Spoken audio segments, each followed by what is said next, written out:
The morning mist clung to the canyon walls like ancient spirits reluctant to depart, and Dakota, standing bare, felt the familiar weight of his grandfather's rifle across his shoulder as he picked his way through the dense undergrowth of the Bighorn Mountains. At 34, he had spent more than half his life navigating these treacherous slopes and hidden valleys that carved through the Wyoming wilderness like scars left by some primordial giant. His weathered hands, scarred from countless hunting expeditions and marked by the calluses of honest work, gripped his walking stick with the easy confidence of a man who had learned to read the land's moods as clearly as other men read newspapers. The October air bit sharp against his bronze skin, carrying the metallic scent of approaching winter and the musty odor of decomposing leaves that carpeted the forest floor in a thick, spongy layer. Dakota paused beside a towering ponderosa pine, its bark deeply furrowed and blackened in patches where lightning had kissed it years before, and listened to the wilderness wake around him. Somewhere high above, a red-tailed hawk circled on the thermals, its cry echoing off the canyon walls in a lonesome wail that spoke of empty spaces and forgotten secrets. The sound made something primitive stir in Dakota's chest, a recognition that went deeper than conscious thought. He had been born on the Crow Reservation, the third son of Thomas Standing Bear, who had taught him that the land held memory in its bones, and that a man who knew how to listen could hear stories older than the written word. His grandmother, Sarah Crow Feather, had filled his childhood with tales of the Apsaluk people, stories that danced between history and legend until the line between them blurred like smoke. She had spoken of creatures that walked between worlds, beings that existed in the spaces where rational thought failed and ancient wisdom took hold. As a child, Dakota had listened with wide eyes and believed every word. As a man, he had learned to separate folklore from fact, myth from reality. Or so he had thought. The hunting guide business that Dakota had built over the past decade had earned him a reputation that stretched from Billings to Denver. He possessed an almost supernatural ability to track game through terrain that would confuse seasoned outdoorsmen, and his success rate with wealthy clients from back east had provided him with enough financial stability to support his mother and younger sister after his father's death 3 years prior. The old man had suffered a massive heart attack while working on his truck, and Dakota still felt the weight of becoming the family's primary provider. This particular hunt was supposed to be routine, 3 days guiding doctor.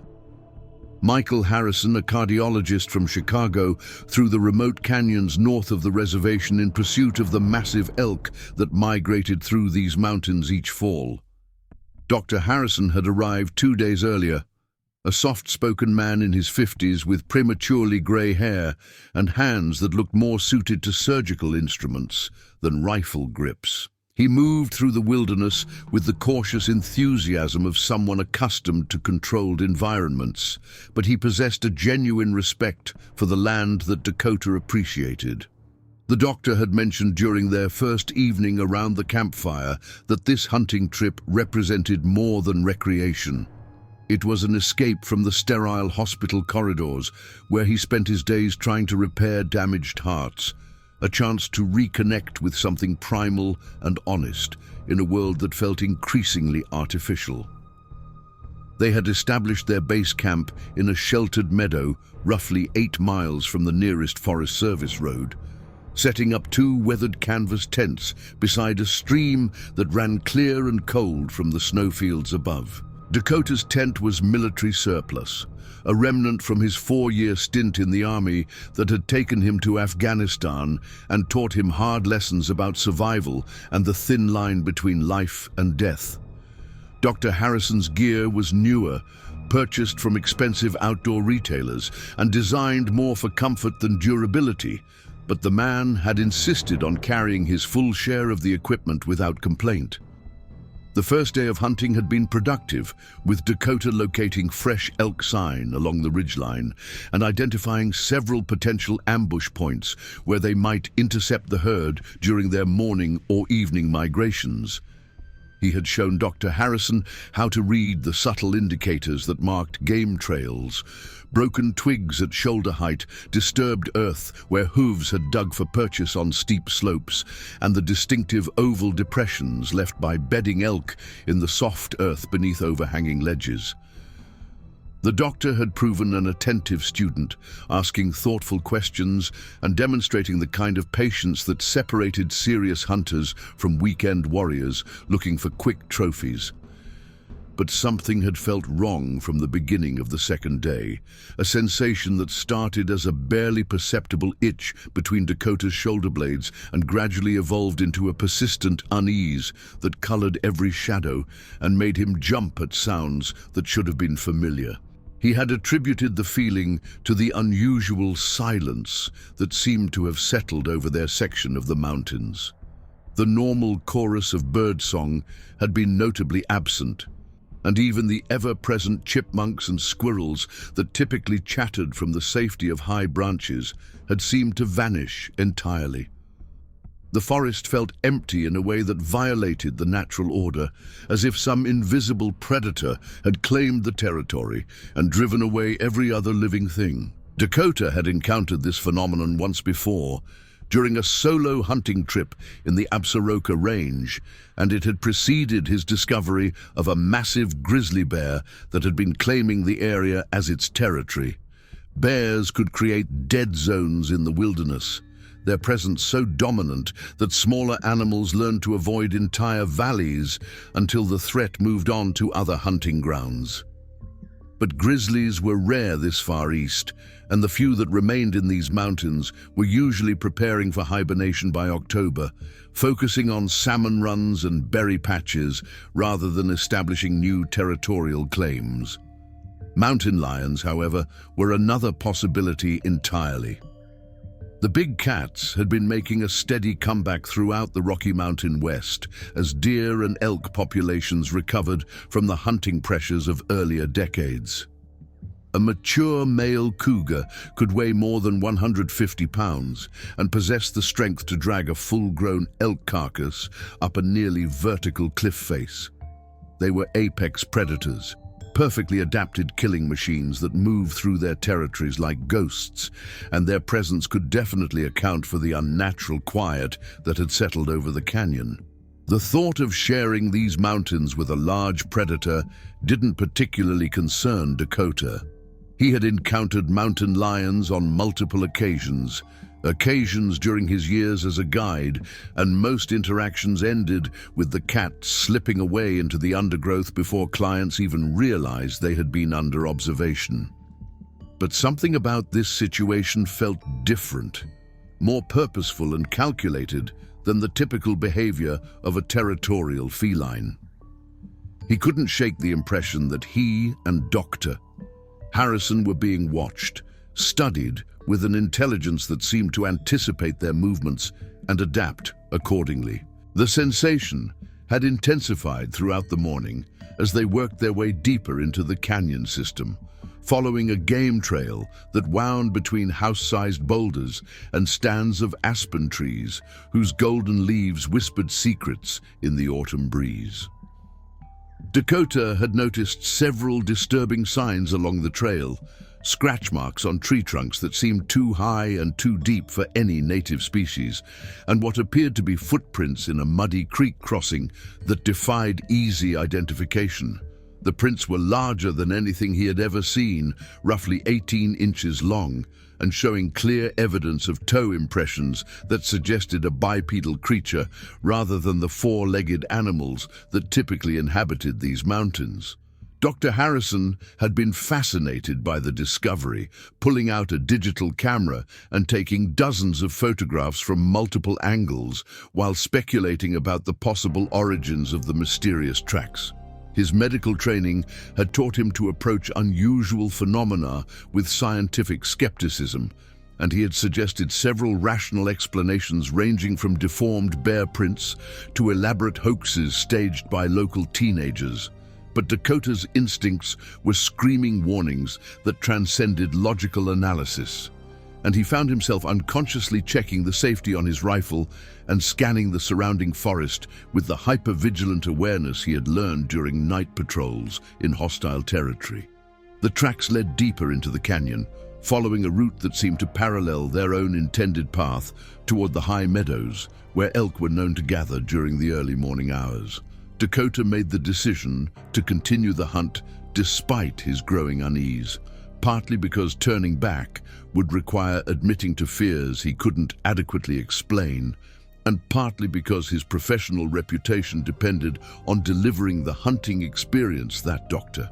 Harrison had paid substantial money to obtain. But he increased their pace and suggested they abandon their planned afternoon rest in favor of reaching more open terrain before nightfall. The canyon walls rose like cathedral buttresses on either side of the narrow valley floor, their limestone faces streaked with mineral deposits that painted abstract patterns in shades of rust and copper. Ancient petroglyphs were carved into some of the more accessible rock faces, spirals and animal figures left by Dakota's ancestors during hunting expeditions that might have taken place 1,000 years ago. The sight of these primitive artworks usually filled him with a sense of connection to the long chain of hunters who had walked these same trails. But today they seemed ominous, like warnings carved in stone by men who had encountered something that defied understanding. The afternoon sun was beginning its descent toward the western peaks when Dakota first heard the sound that would haunt his dreams for years to come. It started as a low rumble that seemed to emanate from the earth itself, a frequency so deep that he felt it in his bones before his ears could properly process it.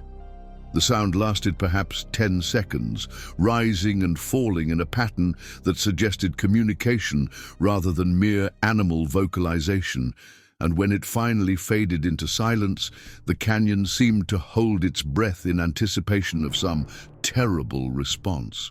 Dr. Harrison had stopped dead in his tracks, his face pale beneath his 3-day growth of beard. "What the hell was that?" he whispered, his voice barely audible above the gentle murmur of the creek that ran along the valley floor. "I've never heard anything like it." Dakota felt ice water replace the blood in his veins as he recognized something disturbingly familiar in the sound's cadence and tone.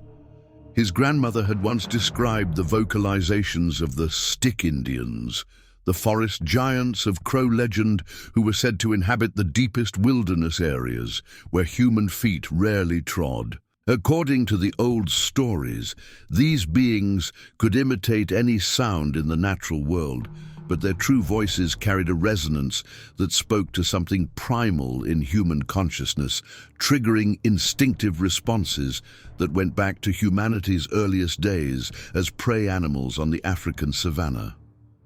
"I don't know," Dakota lied, checking his rifle's chamber to ensure a round was properly seated. "Could be a bear, maybe. Sometimes they make strange sounds during mating season, but even as he spoke the words, he knew they rang false.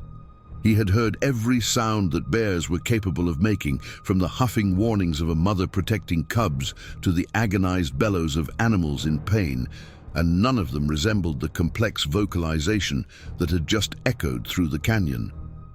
They resumed their climb toward the meadows, but the easy camaraderie that had characterized their hunting partnership was gone, replaced by a tension that made every snapping twig sound like a gunshot and transformed ordinary shadows into potential threats. Dakota found himself moving with the careful precision he had learned during urban combat operations, his rifle held at ready position and his eyes constantly scanning the terrain ahead for signs of movement or concealment. The military training that he had tried to leave behind in the mountains of Afghanistan was reasserting itself, triggered by an enemy he couldn't identify or understand. The game trail switchbacked up the canyon wall through a series of steep traverses that required both hands for balance and left them vulnerable to observation from the ridgeline above.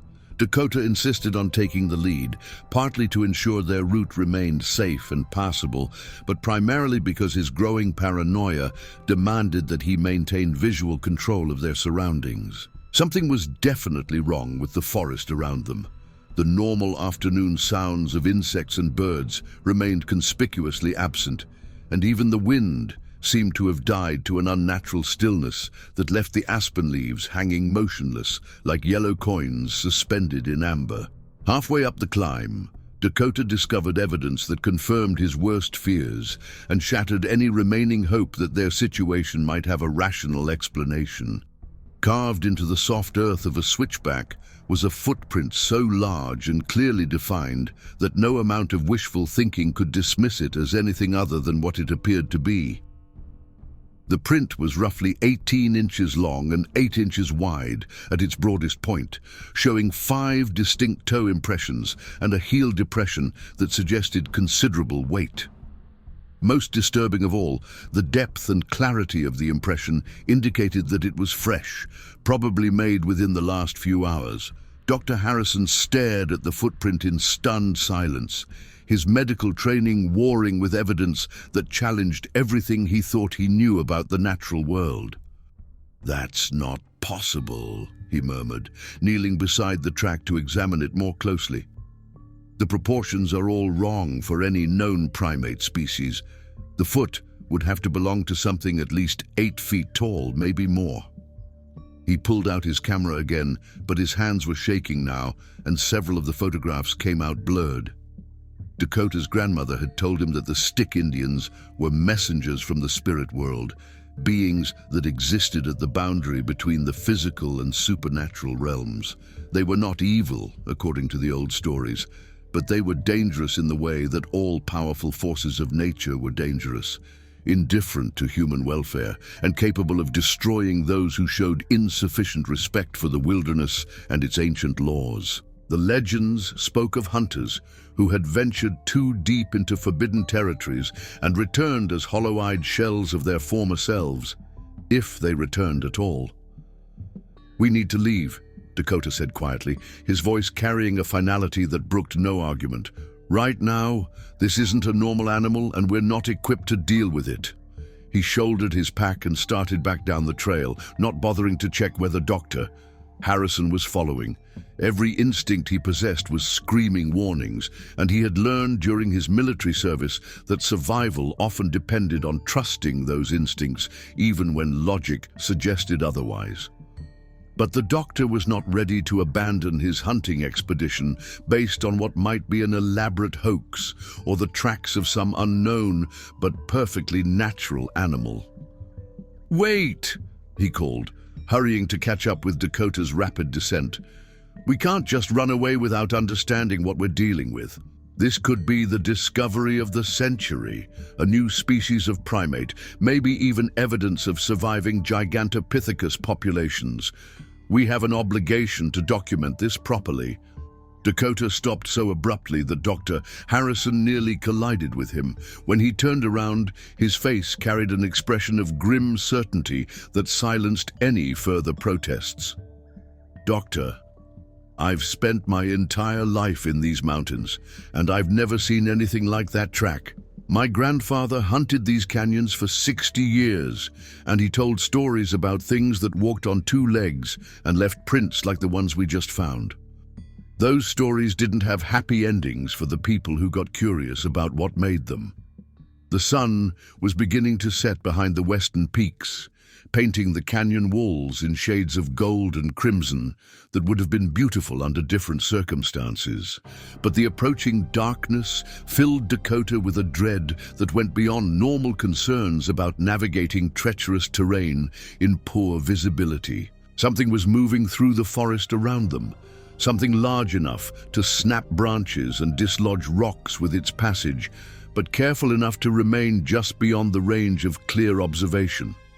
He caught glimpses of movement in his peripheral vision, dark shapes that vanished the moment he tried to focus on them directly. They reached their base camp just as the last light was fading from the sky, and Dakota immediately began breaking down the tents and packing their equipment with an efficiency born of desperation. Dr. Harrison protested the sudden departure, but something in Dakota's manner had finally convinced him that their situation was genuinely dangerous, and he began helping with the packing without further argument. The familiar routine of organizing gear and securing loose items provided a small measure of comfort, a return to controllable activities in a world that suddenly seemed vast and unpredictable. The sound came again as they were loading the last of their supplies into Dakota's truck, that same deep, resonant call that seemed to originate from the earth itself.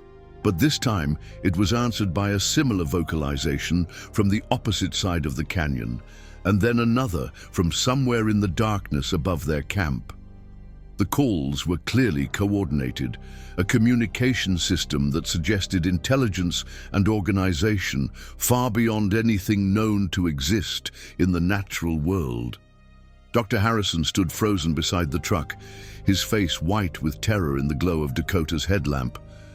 "There's more than one," he whispered, his voice barely audible above the sound of his own rapid breathing. "Jesus Christ, there's a whole pack of them out there." Dakota slammed the tailgate shut and climbed behind the wheel, his hands shaking as he fumbled for the ignition key. The truck's engine coughed to life, with a reassuring rumble of mechanical normalcy, and he immediately switched on the headlights to cut through the darkness that had settled over the canyon like a suffocating blanket. The beam illuminated the trail that led back toward the Forest Service road, but it also revealed something that made his blood freeze in his veins. Standing at the edge of the illuminated area, just beyond the reach of the headlights, was a shape that defied easy description. It stood upright like a man, but possessed proportions that spoke of immense physical power, broad shoulders that seemed to span 4 feet or more, arms that hung nearly to its knees, and a massive torso that suggested a creature capable of feats of strength beyond human comprehension. Its face was partially obscured by shadow, but Dakota could make out the glint of intelligent eyes that reflected the truck's headlights with an eerie golden glow. The creature stood absolutely motionless for perhaps 30 seconds, studying them with what appeared to be curious interest rather than hostile intent. Then it raised one massive arm in what might have been a gesture of acknowledgement or warning before stepping backward into the darkness and disappearing as completely as if it had never existed at all. Dr. Harrison was hyperventilating in the passenger seat, his medical training warring with evidence that challenged every rational belief he had ever held about the natural world. "What was that thing?" he gasped, his voice high and strained with panic. "That's not possible. Something that size can't exist without leaving fossil evidence, without being documented by science. It's not possible." Dakota put the truck in gear and began the slow, careful drive down the mountain trail, fighting to keep his hands steady on the steering wheel as more shapes moved through the forest on either side of the narrow road. "My grandmother used to say that some things don't need science to believe in them," he replied, his voice barely above a whisper. "She said the mountains keep their own secrets, and smart people know when to stop asking questions." The drive back to civilization took 3 hours over roads that seemed to stretch endlessly through darkness, populated by things that belonged in legends rather than the modern world. More than once, Dakota caught glimpses of massive shapes moving parallel to their route, keeping pace with the truck through terrain that should have been impassable for anything larger than a deer. The creatures seemed to be escorting them out of their territory, ensuring that the intruders continued moving away from whatever sacred or forbidden area they had unknowingly violated. Dr. Harrison sat in stunned silence for most of the journey, occasionally muttering to himself as he tried to process what they had experienced. His scientific worldview was crumbling under the weight of evidence that couldn't be explained or categorized, and Dakota could see the man struggling to maintain some connection to the rational universe he had inhabited just hours before. The photographs on his camera would provide proof of their encounter, but Dakota suspected that no one would believe the evidence, and that Dr. Harrison would eventually convince himself that stress and darkness had created illusions that felt more real than they actually were. They reached the paved road that led back to the reservation just after midnight, and Dakota felt some of the tension leave his shoulders as they returned to a world of streetlights and familiar landmarks. But he knew that something fundamental had changed during their time in the canyon. Some barrier between the known and unknown had been crossed, and there would be no returning to the comfortable certainty he had possessed just days before. Dr. D. Harrison caught a flight back to Chicago the following morning, and they exchanged only brief, awkward farewells at the airport. The doctor never contacted Dakota again, and when he tried to reach out several months later, he discovered that Dr. Harrison had taken an indefinite leave of absence from his hospital position and sold his house in an exclusive suburb. None of his former colleagues seemed to know where he had gone or when he might return. The photographs that Dr. Harrison had taken during their expedition disappeared along with the man himself, but Dakota had managed to make plaster casts of several footprints before their hasty departure from the canyon. He stored these in his garage, wrapped in old blankets like archaeological artifacts too precious and dangerous to display. Sometimes, late at night when sleep wouldn't come, he would unwrap one of the casts and trace the outline of those impossible toes with his finger, trying to convince himself that the whole experience had been some kind of elaborate hallucination brought on by stress and isolation. But the evidence was too concrete to dismiss, and the memory of those intelligent golden eyes remained as vivid as if the encounter had happened yesterday rather than months ago. Dakota found himself avoiding the remote canyons where he had built his reputation as a guide, steering clients toward more traveled areas where the risk of extraordinary encounters was minimal. His business suffered as a result, but he told himself that some secrets were worth preserving, even at considerable personal cost. The seasons turned, and Dakota tried to return to some semblance of normal life.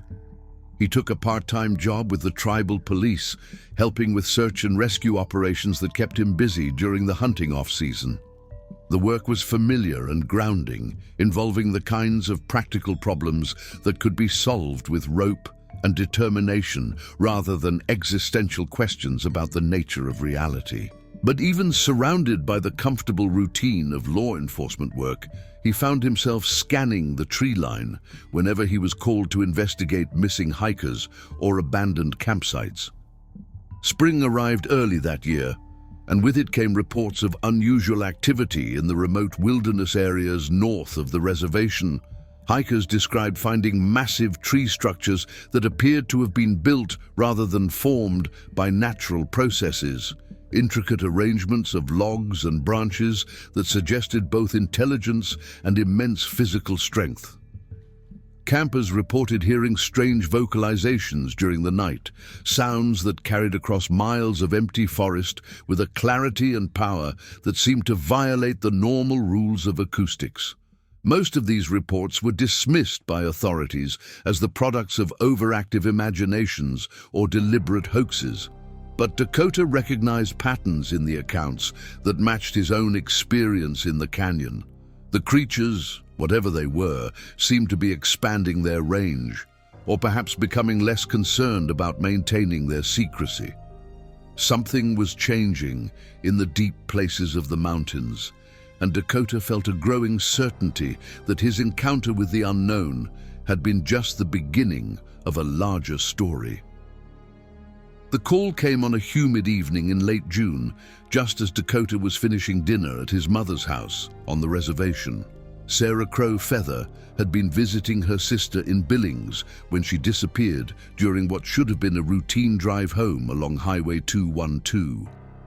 Her car was found abandoned beside the road, roughly 10 miles from the reservation boundary, its doors unlocked and her purse still sitting on the passenger seat.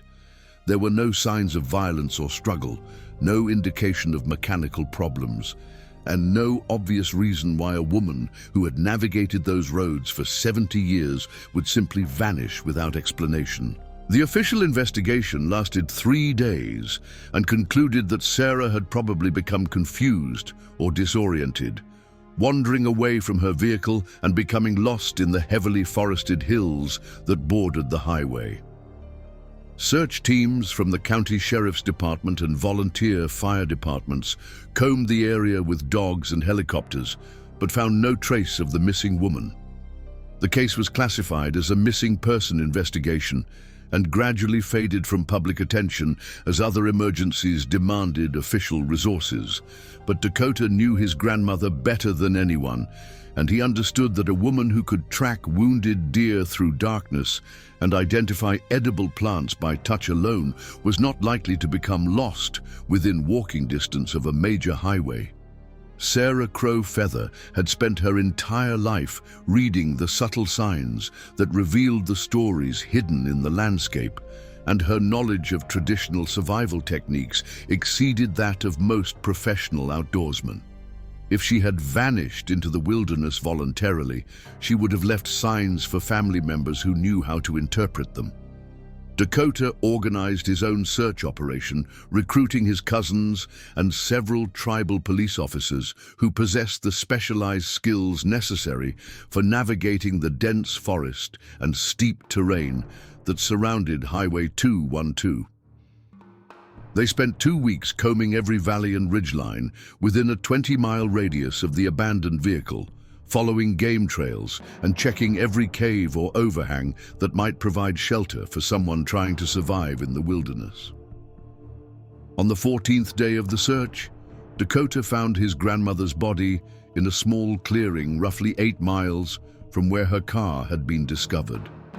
She was lying peacefully beneath a towering ponderosa pine, her hands folded across her chest and her face wearing an expression of serene acceptance that suggested she had faced death without fear or struggle. But the circumstances of her discovery raised questions that authorities were unwilling or unable to address. Sarah Crowfeather's body showed no signs of injury or violence, no indication that she had suffered from exposure or dehydration during her time in the wilderness. Her clothes were clean and undamaged, her grey hair neatly braided in the traditional style she had worn throughout her adult life. Most puzzling of all, she was surrounded by an intricate arrangement of flowers and pine boughs that had clearly been placed there deliberately, a memorial created by someone or something that had treated her remains with reverence and respect. The official cause of death was listed as heart failure brought on by the stress of being lost in unfamiliar terrain. But Dakota knew that explanation failed to account for numerous disturbing details. His grandmother's car keys were found in her pocket, suggesting that she had locked the vehicle before walking away from it, and her purse contained a handwritten note that simply read, "The old agreements must be honored," in her distinctive handwriting. Most significantly, there were tracks around the clearing where her body was discovered, the same massive, impossibly proportioned footprints that Dakota had found in the canyon months earlier. The funeral was held according to traditional Crow customs, with Sarah Crow Feather's body laid to rest in the cemetery beside the reservation's oldest church. But Dakota found little comfort in the familiar rituals and community support that normally accompanied such occasions. He was haunted by the certainty that his grandmother's death was connected to his own encounter with the unknown, part of some larger pattern that he lacked the knowledge or wisdom to understand. In the weeks following the funeral, Dakota began researching the old stories with a dedication that bordered on obsession. He interviewed tribal elders who still remembered the traditional accounts of forest giants and shadow people, beings that existed at the margins of human experience and occasionally crossed into the world of ordinary reality. The stories were remarkably consistent across different tribes and geographic regions, describing creatures that possessed both physical power and spiritual significance, guardians of sacred places that were not meant for human habitation. According to the most complete versions of these legends, the creatures were not necessarily hostile to humans, but they demanded respect for the natural order and adherence to ancient agreements, that had been made between their kind and the first people to inhabit the North American continent. Violations of these agreements could result in consequences ranging from simple harassment to the complete disappearance of entire hunting parties. But those who showed proper respect and maintained the old ways were sometimes granted protection and guidance that could mean the difference between life and death in the unforgiving wilderness. Dakota began to understand that his grandmother's note about honoring old agreements referred to these ancient compacts, spiritual contracts that had been passed down through generations of tribal leaders and medicine people. Sarah Crow Feather had possessed knowledge that went beyond the stories she had shared with her grandchildren, wisdom that connected her to the deepest traditions of their people and the mysterious forces that shaped life in the mountain wilderness. Armed with this new understanding, Dakota made the decision to return to the canyon where his encounter had begun, not as a hunter seeking game, but as a seeker trying to comprehend the responsibilities that had apparently been passed to him through his grandmother's death. He prepared for the journey with the same care that his ancestors had brought to vision quests and other spiritual undertakings, purifying himself through traditional sweat lodge ceremonies and seeking guidance from the tribal medicine man who had taught his grandmother many of the old ways. The return trip to the canyon took place during the autumn hunting season, but Dakota traveled alone and carried no weapons except for a traditional knife that had belonged to his great-grandfather. He made no attempt to conceal his presence or move stealthily through the forest, instead announcing his arrival with tobacco offerings and spoken prayers that asked for safe passage and understanding rather than material success. The difference in his approach was immediately apparent. Instead of the ominous silence that had characterized his first visit, the forest seemed to welcome his presence with a chorus of bird songs and the normal sounds of small animals going about their daily business. He established a simple camp in the same meadow where he and Dr. Harrison had pitched their tents, but this time he built a traditional fire circle and prepared to spend several days in meditation and observation rather than active hunting. The nights were clear and cold, with brilliant stars that seemed close enough to touch in the thin mountain air. Dakota spent long hours sitting beside his fire, listening to the complex symphony of sounds that filled the darkness and trying to distinguish between the normal voices of the wilderness and any communications that might come from the beings he hoped to contact. On the third night, his patience was rewarded. The familiar deep call that had terrified him during his first visit echoed across the canyon.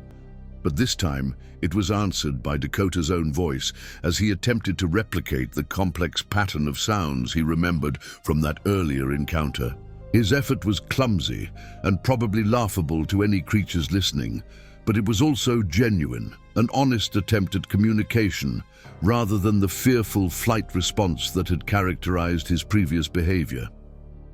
The exchange continued for more than an hour, with Dakota gradually learning to modify his vocalizations to more closely match the rhythms and tones he was hearing from the darkness around his camp. He began to understand that the sounds were indeed a form of language, though one that operated on frequencies and harmonics far below the range of normal human speech.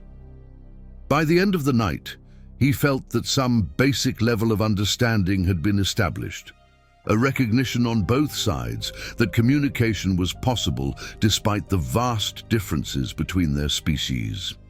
The actual encounter occurred on the fourth morning as Dakota was preparing to break camp and return to the world of ordinary human concerns. He was rolling his sleeping bag when a shadow fell across the meadow, and he looked up to see the same massive figure that had observed him from the edge of his headlight beam months earlier. In daylight, the creature's features were clearly visible, and Dakota found himself looking into a face that combined human intelligence with something utterly alien to his experience. The being stood nearly 9 feet tall, its body covered in coarse, dark hair that seemed to absorb rather than reflect the morning sunlight. Its face was deeply lined and weathered, suggesting great age, but its eyes held a clarity and depth that spoke of wisdom accumulated over centuries of observation and experience. Most remarkably, those eyes showed no fear or hostility, only a calm assessment that seemed to be measuring Dakota's character and intentions with supernatural accuracy. The creature raised one massive hand, and Dakota noticed that its fingers were longer and more dexterous than he had expected, capable of delicate manipulation despite their obvious strength. It gestured toward a fallen log at the edge of the meadow, clearly indicating that Dakota should sit and wait. Then it disappeared into the forest with a silence that seemed impossible for something of its size, leaving behind only the faint scent of pine sap and wild earth. Dakota settled himself on the indicated log and waited, his heart pounding with a mixture of excitement and terror that made it difficult to breathe steadily. He had no idea what was expected of him, whether this encounter would result in some form of communication or merely serve as a final warning to stay away from territories that belonged to others. But he remained motionless, trying to project the same respect and patience that his grandfather had shown when dealing with unpredictable animals or dangerous weather conditions. The creature returned after perhaps 20 minutes, accompanied by two others that were obviously family members. One was smaller and more graceful in its movements, possibly a female, while the third appeared to be a juvenile, curious but cautious in the way that young animals often are when encountering something new and potentially threatening. They arranged themselves in a rough semicircle around Dakota's position, close enough that he could see the individual hairs on their arms and smell the complex mix of plant and animal odors that surrounded them like a natural perfume. What followed was the strangest conversation of Dakota's life, conducted entirely through gestures, vocalizations, and a form of empathic communication that seemed to bypass normal sensory channels entirely. The creatures were able to project emotions and concepts directly into his consciousness, sharing memories and experiences that painted a picture of their existence that was both beautiful and profoundly alien to human understanding. They showed him visions of the deep forest as it had existed before European settlement, vast stretches of old-growth timber that supported ecosystems of incredible complexity and diversity. They revealed their role as guardians of these sacred places, beings charged with maintaining the balance between the natural and supernatural worlds that had been thrown into chaos by the arrival of industrial civilization. Most importantly, they explained that Dakota's grandmother had been one of the few humans who still understood and honored the ancient agreements that kept their two species from coming into open conflict. Through this strange telepathic communication, Dakota learned that his encounter in the canyon had not been accidental. The creatures had been observing him for years, recognizing in him the same spiritual sensitivity that had made Sarah Crowfeather a trusted intermediary between their worlds.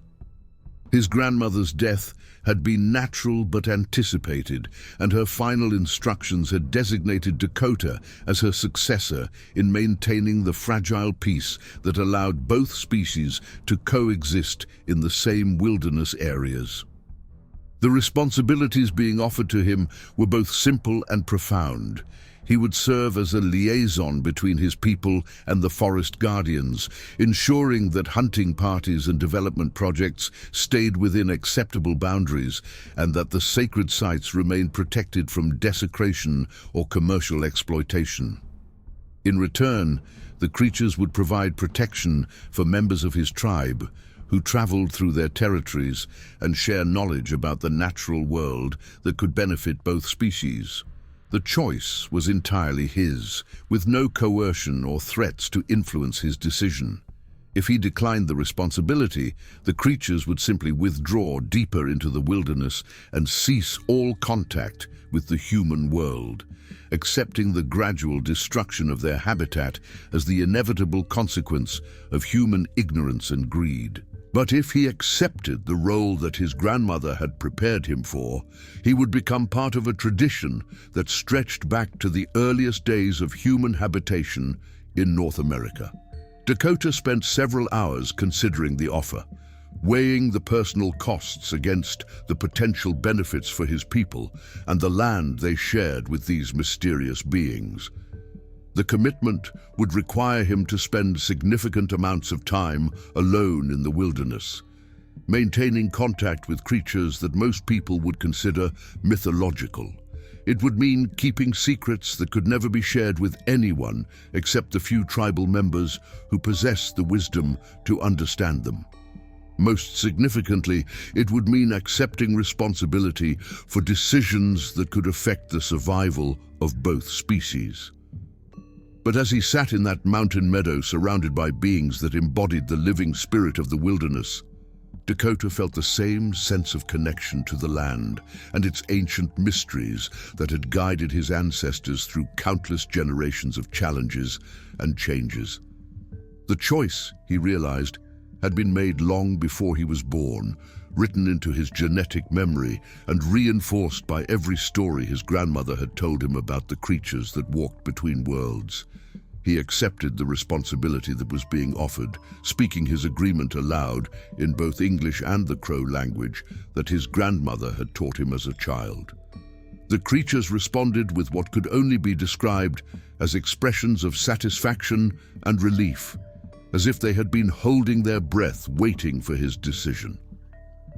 Then they began the process of sharing the knowledge he would need to fulfill his new role, downloading centuries of accumulated wisdom about the secret places and hidden paths that connected their world to his.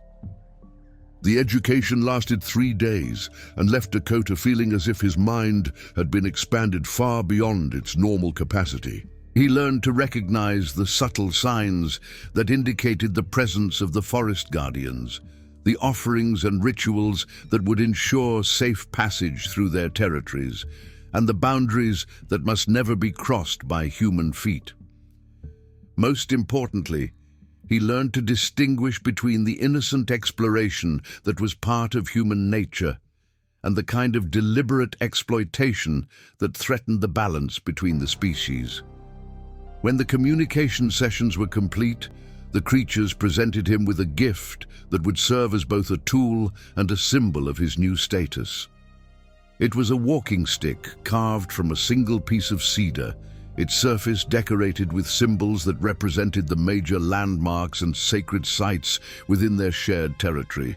The stick felt alive in his hands, warm to the touch, and somehow aware of its surroundings in ways that defied rational explanation.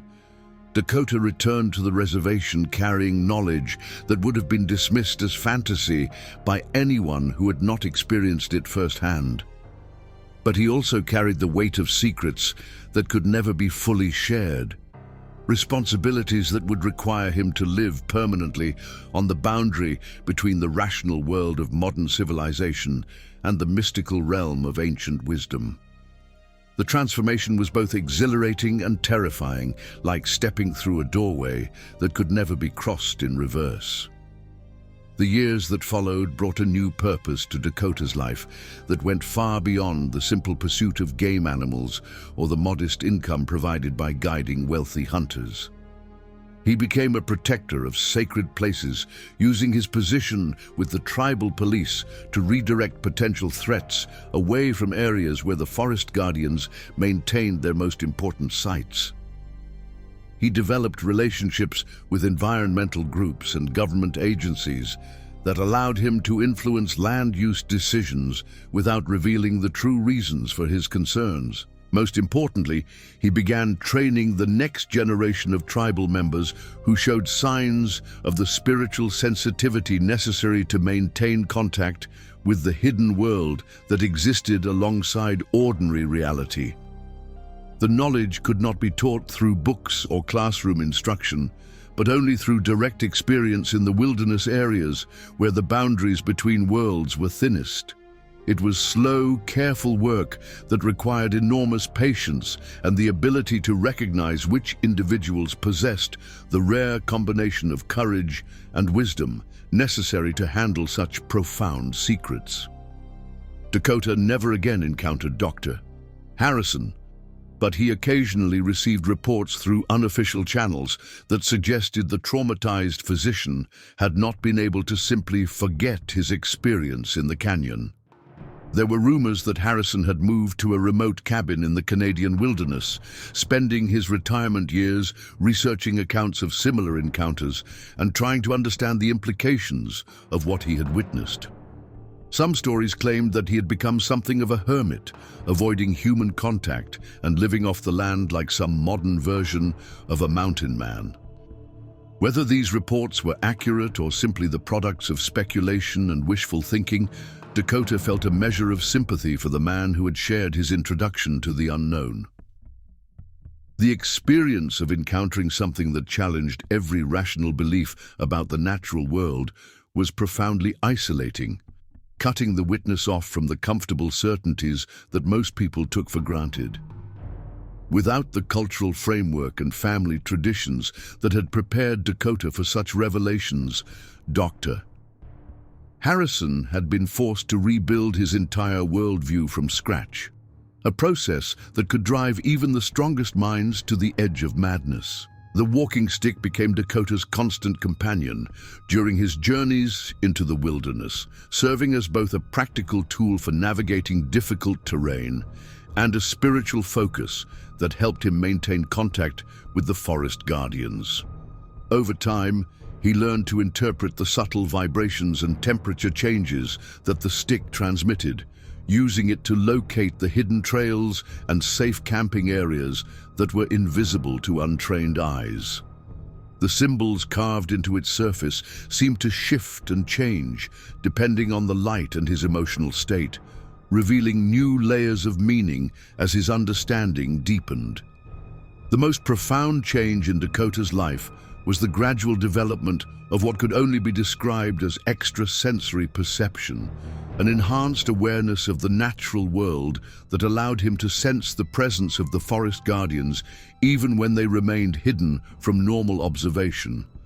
This ability grew stronger with practice and experience, eventually reaching the point where he could distinguish between different individual creatures and understand their emotional states and intentions.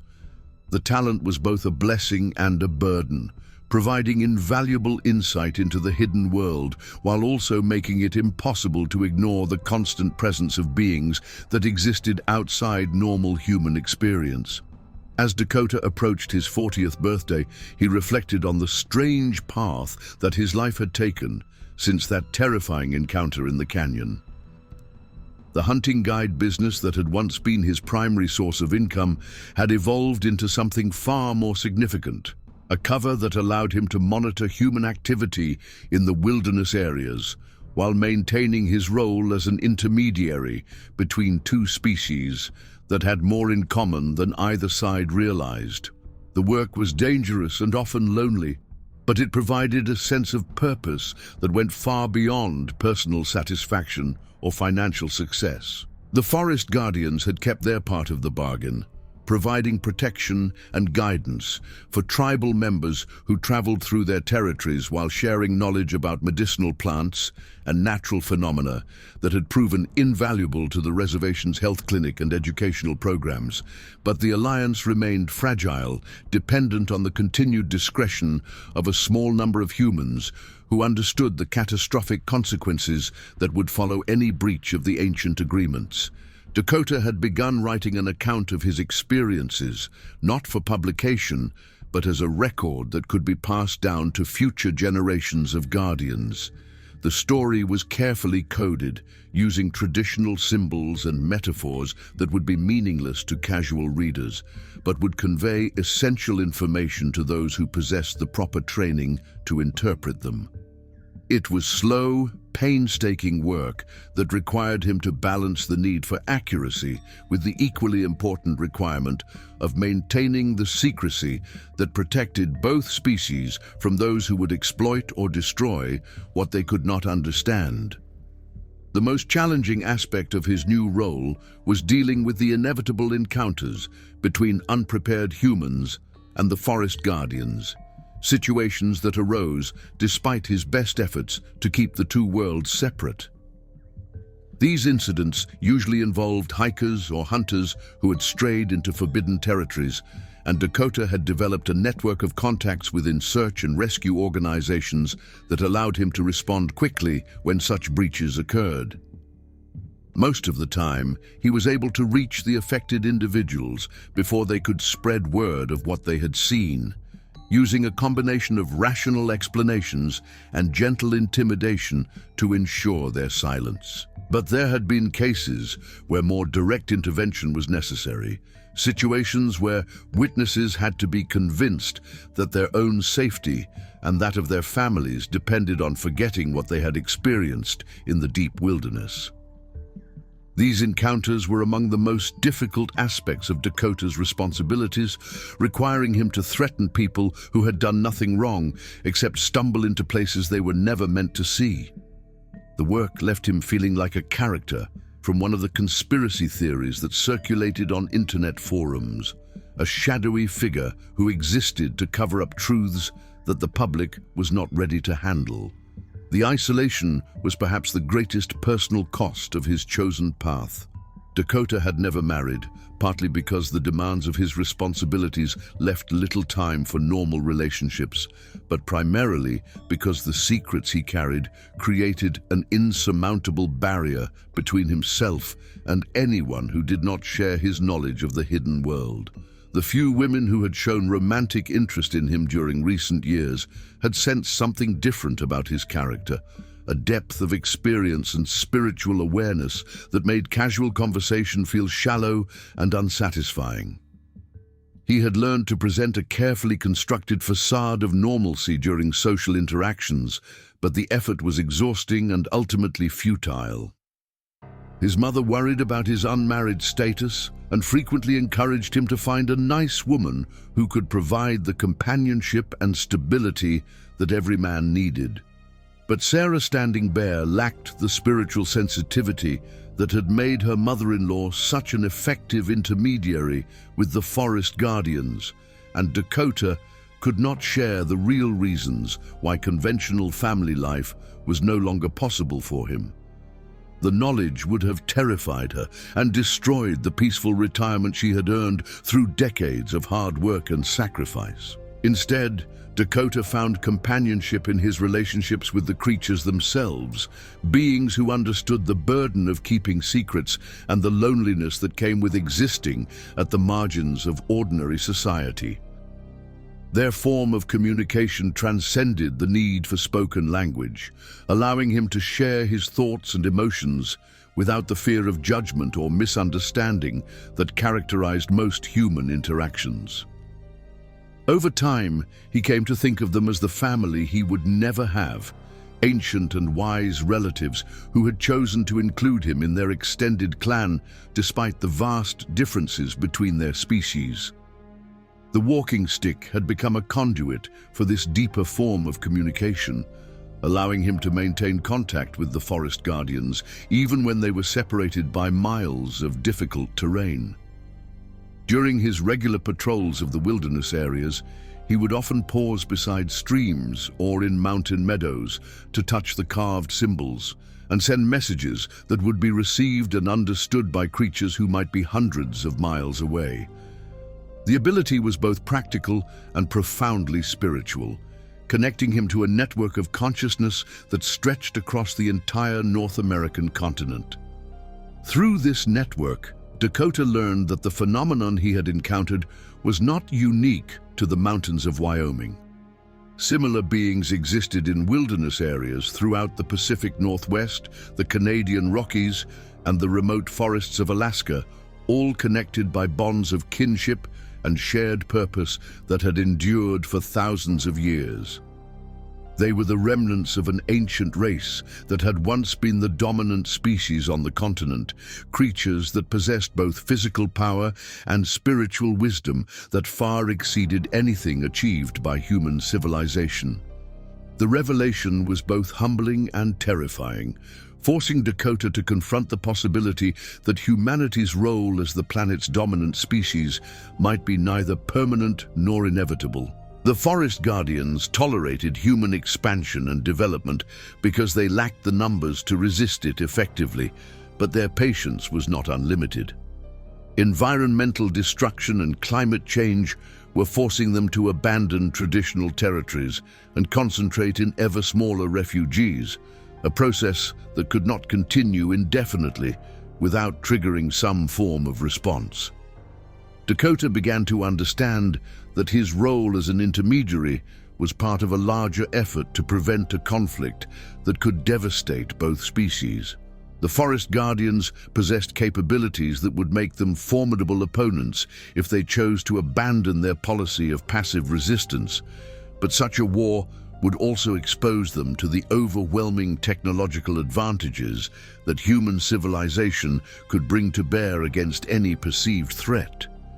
The only hope for peaceful coexistence lay in maintaining the delicate balance that had been established through centuries of careful negotiation and mutual respect.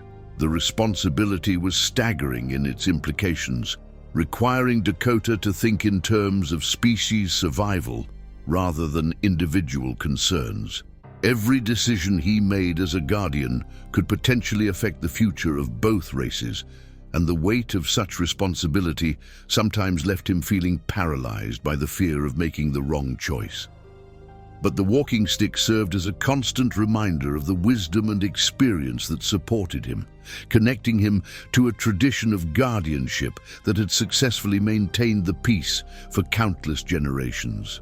As winter approached, Dakota prepared for the most dangerous season of his guardianship, the time when food shortages and harsh weather conditions forced the Forest Guardians to range more widely in search of resources. Human contact was more likely during these months as hunters and winter sports enthusiasts ventured into areas that were normally left undisturbed. The combination of desperation and opportunity created situations that could easily escalate beyond his ability to control them, and Dakota spent long hours planning contingencies for various crisis scenarios. The snow began falling in early November, transforming the familiar landscape into a world of pristine beauty and hidden dangers. Dakota increased his patrols, using snowshoes and cross-country skis to access remote areas where the Forest Guardians might be forced to establish temporary shelters. The cold was brutal at high elevations, with temperatures that could drop below zero even during daylight hours. But the work was necessary to prevent the kind of accidental encounters that could shatter the fragile peace he had sworn to protect. On a particularly harsh evening in late December, Dakota received a message through the walking stick that chilled him more thoroughly than the sub-zero wind that howled through the canyon, where he had established his camp. A family of Forest Guardians had been cornered by a group of hunters in a remote valley roughly 20 miles from the nearest road, and the situation was deteriorating rapidly. The hunters had wounded one of the creatures with rifle fire and were pursuing the injured being deeper into the wilderness, apparently unaware that they were dealing with something far more dangerous than the elk or deer they had been seeking. Dakota broke camp immediately, loading his emergency gear onto a snowmobile and racing through the darkness toward the reported location of the confrontation. The machine's headlight carved a narrow tunnel through the swirling snow, but visibility was limited to perhaps 50 feet in any direction, forcing him to navigate by instinct and the subtle guidance provided by the walking stick. The temperature was dropping steadily, and he knew that exposure would kill him long before he could complete the journey on foot if the snowmobile broke down in the remote wilderness. He reached the valley just as dawn was breaking over the eastern peaks, painting the snow-covered landscape in shades of pink and gold that would have been breathtaking under different circumstances. But the beauty was marred by signs of violence and chaos that told a grim story of escalating conflict between two species that were equally capable of inflicting devastating damage on each other. Trees had been snapped off at chest height, their broken trunks scattered across the clearing like matchsticks.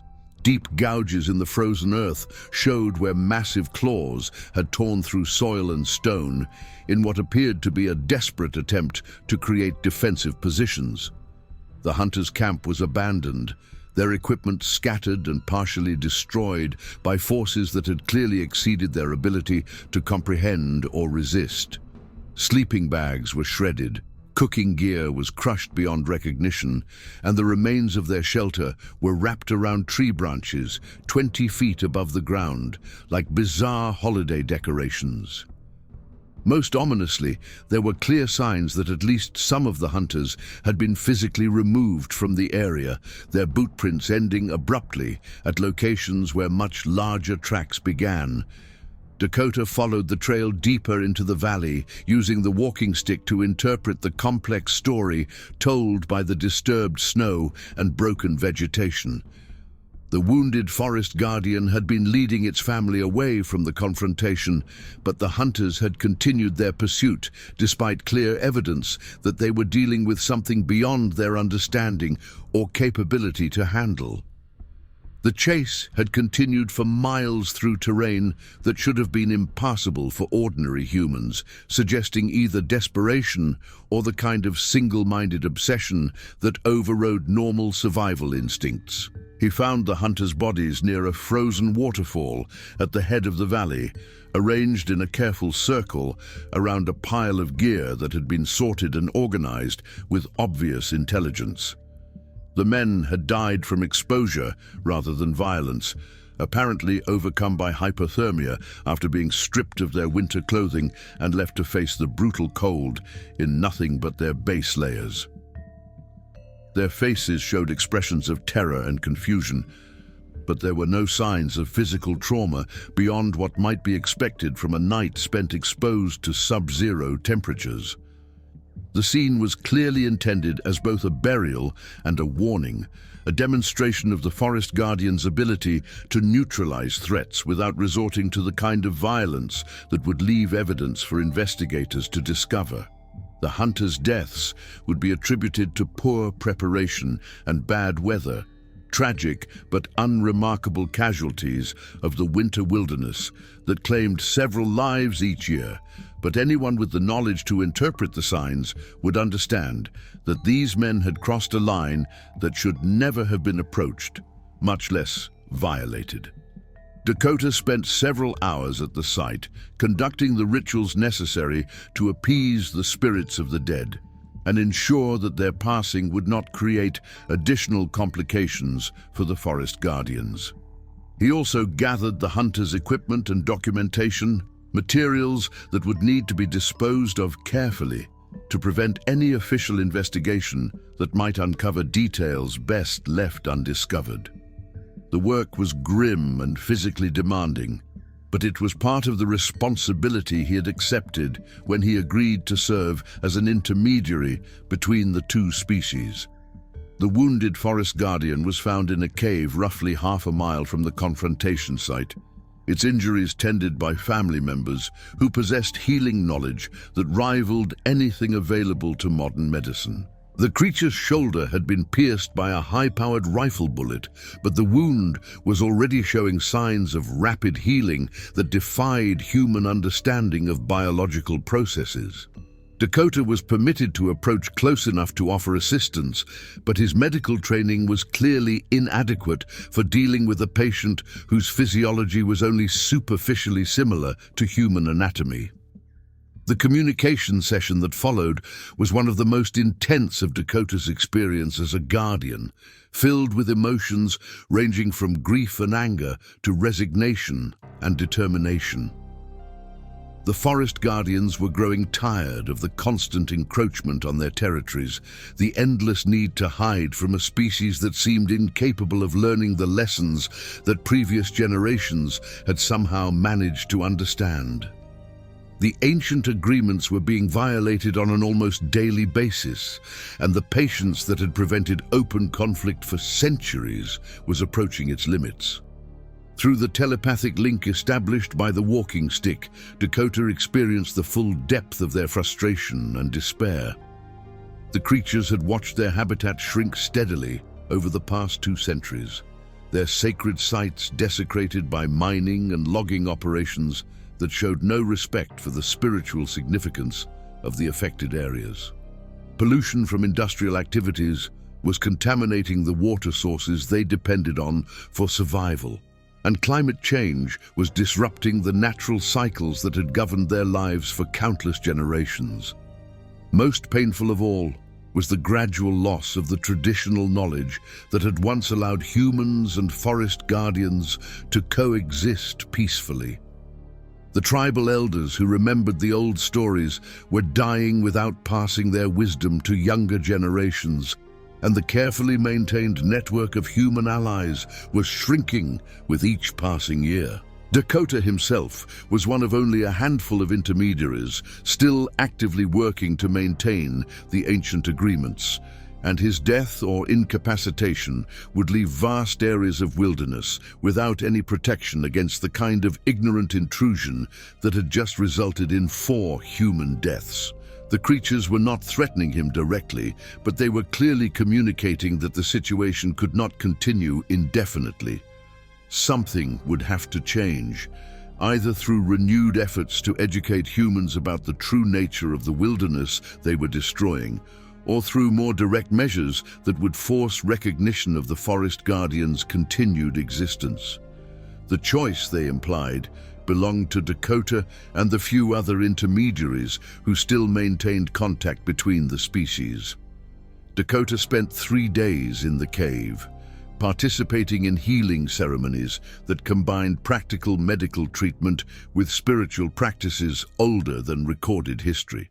The experience provided him with insights into the forest guardians' culture and worldview that had been impossible to achieve through normal communication methods. He learned about their complex social structures, their sophisticated understanding of ecological relationships, and their profound spiritual connection to the natural world that went far beyond anything achieved by human religious traditions. Most importantly, he came to understand that the creatures were not simply animals with enhanced intelligence, but representatives of an entirely different evolutionary path that had developed in parallel with human civilization. Their abilities and knowledge had been acquired through millions of years of adaptation to wilderness environments, and their survival strategies were based on principles that could potentially benefit both species if humans were willing to learn and adapt. The revelation forced Dakota to reconsider his role as an intermediary and the long-term goals that should guide his efforts to maintain peace between the species. Rather than simply preventing conflicts and covering up evidence of the forest guardian's existence, he needed to find ways to gradually educate selected humans about the true nature of the wilderness and the ancient agreements that governed access to sacred territories. The process would be dangerous and require enormous patience, but it offered the only hope for preventing the kind of escalating conflict that could devastate both races. Dakota returned to the reservation, carrying knowledge that would reshape his approach to guardianship and a renewed sense of urgency about the importance of his mission. The walking stick had absorbed energy from the healing ceremonies, and its carved symbols seemed to glow with an inner light that was visible even in bright daylight. The enhanced connection allowed him to maintain almost constant contact with the forest guardians, receiving updates on their movements and emotional states that helped him anticipate potential problems before they could develop into full-scale crises. Spring brought new challenges as the snow melted and revealed the full extent of the environmental damage that had accumulated during the winter months. Illegal dumping, unauthorized ATV trails, and evidence of poaching were scattered throughout the wilderness areas, each violation representing a potential flashpoint for conflict between humans and the creatures that regarded these lands as sacred territory. Dakota coordinated with tribal police and federal rangers to address the most egregious violations, but the scale of the problem was growing beyond his ability to manage through conventional law enforcement channels. The solution came through an unexpected alliance with environmental groups that were fighting to protect old-growth forests and wilderness areas from commercial development. These organizations possessed both the resources and the political connections necessary to influence land use decisions at the state and federal level, but they lacked the detailed knowledge of specific territories that was necessary for effective conservation efforts. Dakota began working with selected conservationists, sharing carefully edited information about wildlife habitats and migration patterns that helped focus their efforts on the most critical areas. The partnership required him to walk a careful line between providing useful information and maintaining the secrecy that protected the forest guardians from unwanted attention. He developed a reputation as an extraordinarily knowledgeable naturalist whose insights into animal behavior bordered on the supernatural. But he was careful never to make claims that could not be supported by conventional scientific observation.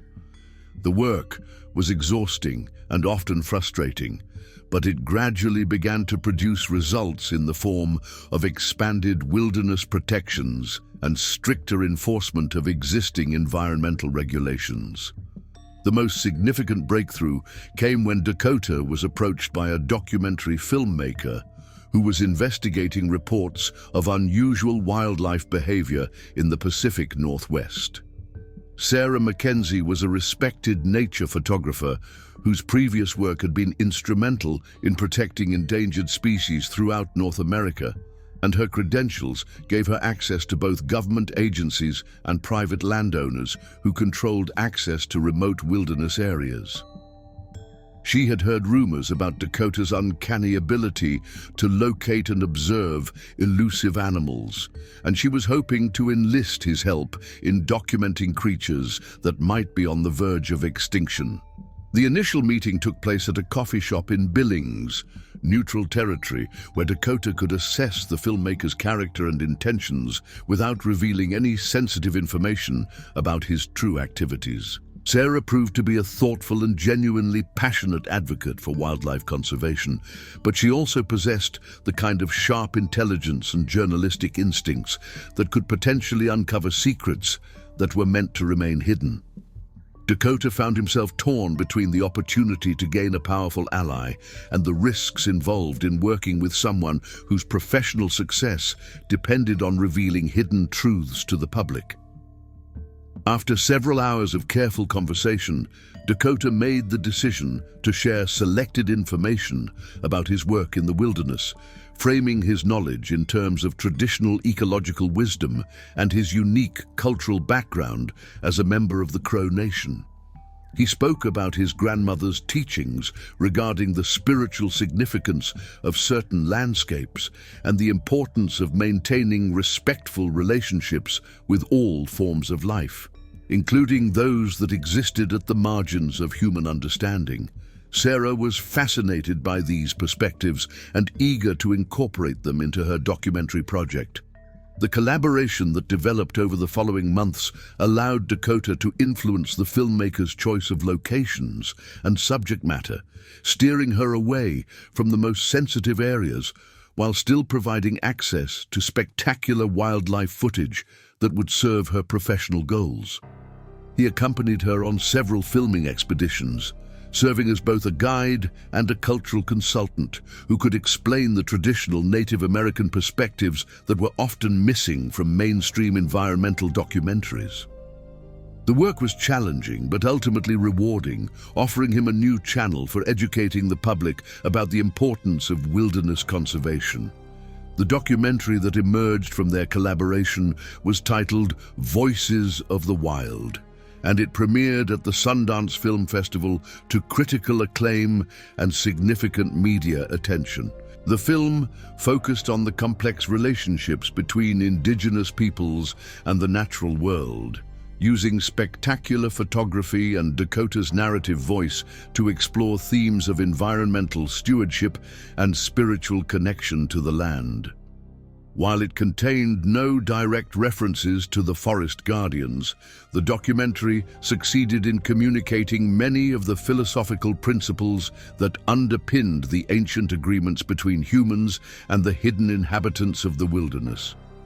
The success of Voices of the Wild opened new doors for Dakota's conservation efforts, providing him with a platform to speak at universities and environmental conferences about traditional ecological knowledge and the importance of protecting roadless wilderness areas. His presentations were carefully crafted to emphasize the scientific and cultural value of preserving intact ecosystems without revealing any information that could compromise the security of the forest guardians. But the work allowed him to build relationships with key decision-makers in government and environmental organizations, expanding his ability to influence policies that affected the territories under his protection. As Dakota approached his 45th birthday, he reflected on the unexpected directions his life had taken since that terrifying encounter in the canyon more than a decade earlier. What had begun as a simple hunting expedition had evolved into a complex mission that combined traditional spiritual practices with modern conservation science, creating new models for environmental protection that honored both indigenous wisdom and contemporary ecological understanding. The work was demanding and often dangerous, but it had provided him with a sense of purpose that went far beyond personal satisfaction or material success. The forest guardians had kept their part of the ancient bargain, adapting to the changing conditions of the modern world while maintaining their essential role as protectors of the sacred places that sustained all life in the wilderness. They had learned to communicate through electronic media when necessary, sending messages through the walking stick that could be translated into digital formats for transmission to other guardians across the continent. The network of cooperation had expanded to include individuals and organizations that might never guess the true nature of the intelligence that guided their conservation efforts. But challenges remained that would test the limits of even this expanded alliance. Climate change was forcing both species to adapt to environmental conditions that had no precedent in recorded history, and the increasing frequency of extreme weather events was creating new forms of stress that strained the ancient agreements beyond their original parameters. Development pressure continued to encroach on wilderness areas as human populations grew and demanded greater access to natural resources. Most significantly, the secrecy that had protected the forest guardians for centuries was becoming increasingly difficult to maintain in an age of satellite surveillance and social media communication. Dakota knew that his role as an intermediary would eventually require him to make choices that could determine the survival of both species. The forest guardians were patient, but they were not passive, and their continued tolerance of human expansion depended on evidence that some members of the dominant species understood and respected the boundaries that defined sacred territory. The ancient agreements had been forged during a time when the world was vast and empty, when wilderness areas could be protected simply by remaining hidden from human discovery. But the modern world offered no place to hide, and new forms of protection would need to be developed that acknowledged the reality of coexistence rather than the fiction of separation. The walking stick had evolved along with Dakota's understanding of his responsibilities. Its carved symbols, now incorporating patterns that represented the complex web of relationships connecting all life in the wilderness. The stick had become a living instrument, growing and changing in response to the spiritual energy that flowed through it during communication sessions with the forest guardians. Sometimes, Dakota felt that the stick was more aware of its surroundings than he was, responding to subtle changes in the environment that his human senses could not detect. On quiet evenings at his cabin on the reservation, Dakota would sit beside his fireplace and run his fingers over the carved symbols, feeling the vibrations that connected him to creatures scattered across thousands of miles of wilderness. The communication was not always verbal or even conscious. Sometimes it was simply a sharing of presence that reminded him that he was not alone in his efforts to maintain the ancient balance between civilization and the wild. The forest guardians were always there, watching and waiting, ready to offer guidance or assistance when the challenges became too great for human wisdom alone. The story that Dakota had been writing for years was nearing completion, though he knew it would never be published or shared with anyone outside the small circle of guardians who carried similar responsibilities. The account would serve as a training manual for future intermediaries, a guide to navigating the complex relationships that sustained the hidden world alongside ordinary reality. But it was also a testament to the profound transformation that was possible when humans opened themselves to wisdom that transcended the limitations of rational thought and embraced the deeper mysteries that connected all life in the universe. As he wrote the final passages of his narrative, Dakota reflected on the lessons he had learned through more than a decade of service as a guardian. The most important insight was perhaps the simplest, that humanity's survival depended not on dominating the natural world, but on learning to live in harmony with forces that were older and wiser than civilization itself. The forest guardians represented one such force, beings that had achieved a form of existence that balanced individual consciousness with collective wisdom, technological capability with spiritual understanding. The ancient agreements were not simply contracts between species, but expressions of universal principles that governed all relationships between intelligent beings and the environments that sustained them. These principles could be applied to human relationships with each other as well as with the natural world, offering models for cooperation and mutual respect that could transform civilization itself if they were understood and embraced by enough people. Dakota set down his pen and walked outside into the clear mountain air, breathing deeply of the pine-scented wind that carried messages from the forest guardians scattered throughout the wilderness. The walking stick hummed gently in his hand, its carved symbols warm to the touch as they transmitted the complex harmonies that connected all life in an endless song of existence. He was no longer the frightened hunter who had fled from the canyon in terror, but neither was he the confident guide who had thought he understood the boundaries between the possible and impossible.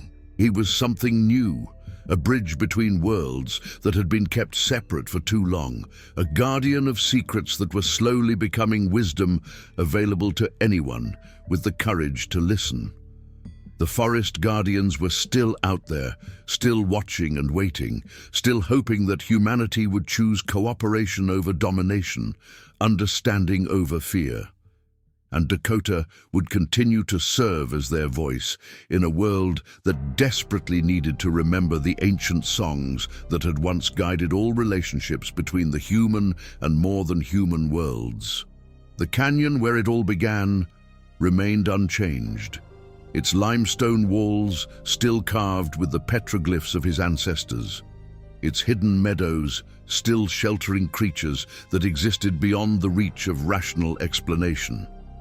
But Dakota was no longer afraid to walk those ancient trails, knowing that he carried within himself the wisdom and protection of beings that had chosen to trust him with their most precious secrets. The forest guardians had taught him that fear was simply another form of ignorance, and that understanding could transform even the most terrifying encounters into opportunities for growth and connection. He raised the walking stick toward the star-filled sky, feeling the vibrations that connected him to guardians throughout the continent, and spoke his gratitude into the mountain wind that would carry his words to ears that were listening in the darkness. The ancient agreements lived on, and the sacred places remained protected, and somewhere in the deep wilderness, creatures walked upright through forests that sang with the voices of all who had chosen to honor the old ways in a new world.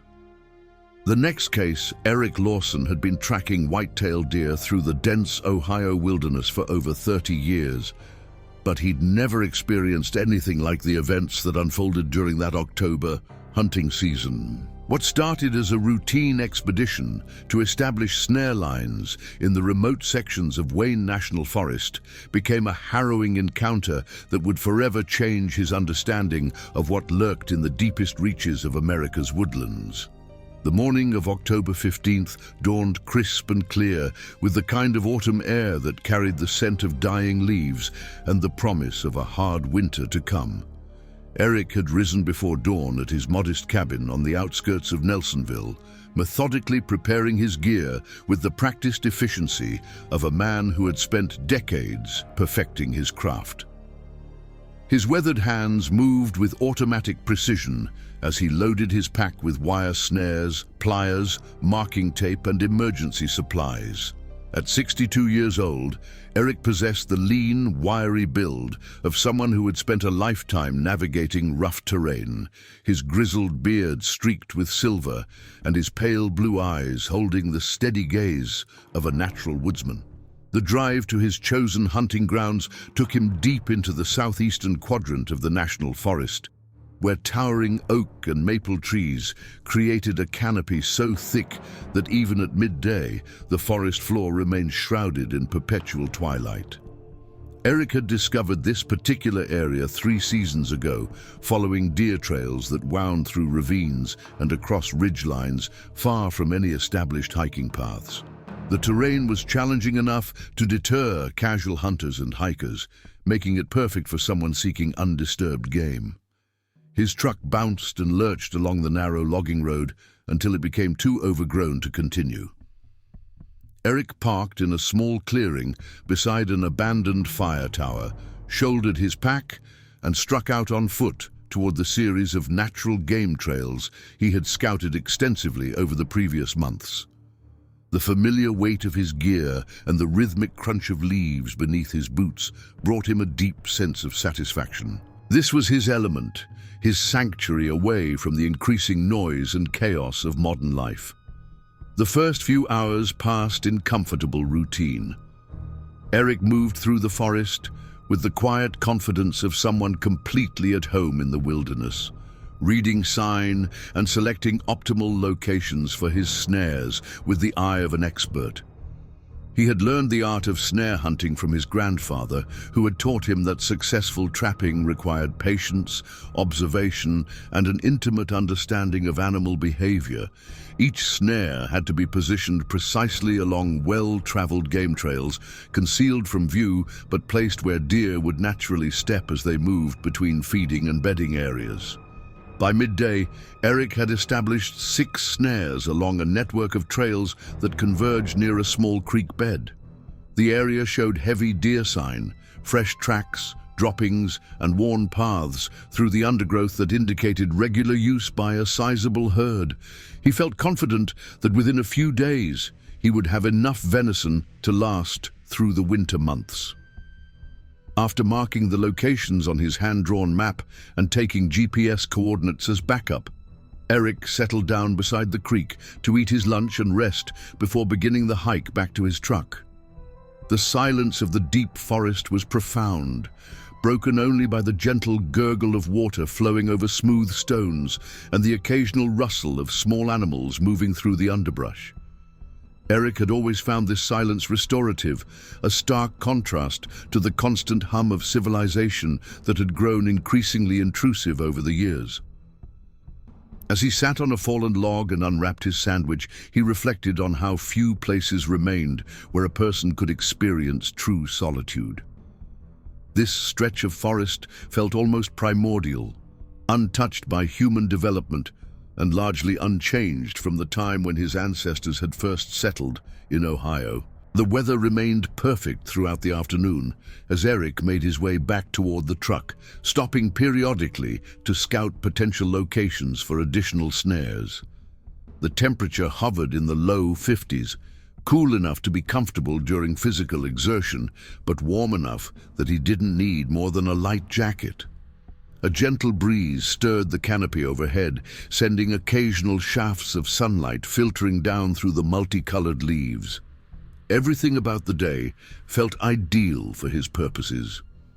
3 days later, Eric returned to check his snares, following the same routine that had served him well for decades.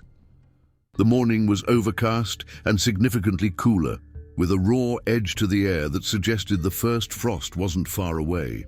As he hiked toward his snare lines, Eric noticed that the forest felt different somehow, though he couldn't immediately identify what had changed. The usual chorus of bird songs seemed muted, and he observed fewer signs of small game activity than he would normally expect. At first, he attributed these subtle differences to the changing weather patterns that often affected wildlife behavior as winter approached. The first 5 snares he checked had been undisturbed, exactly as he had left them 3 days earlier. This wasn't particularly unusual. Deer were cautious animals, and it sometimes took a week or more for them to become accustomed to new obstacles along their regular travel routes.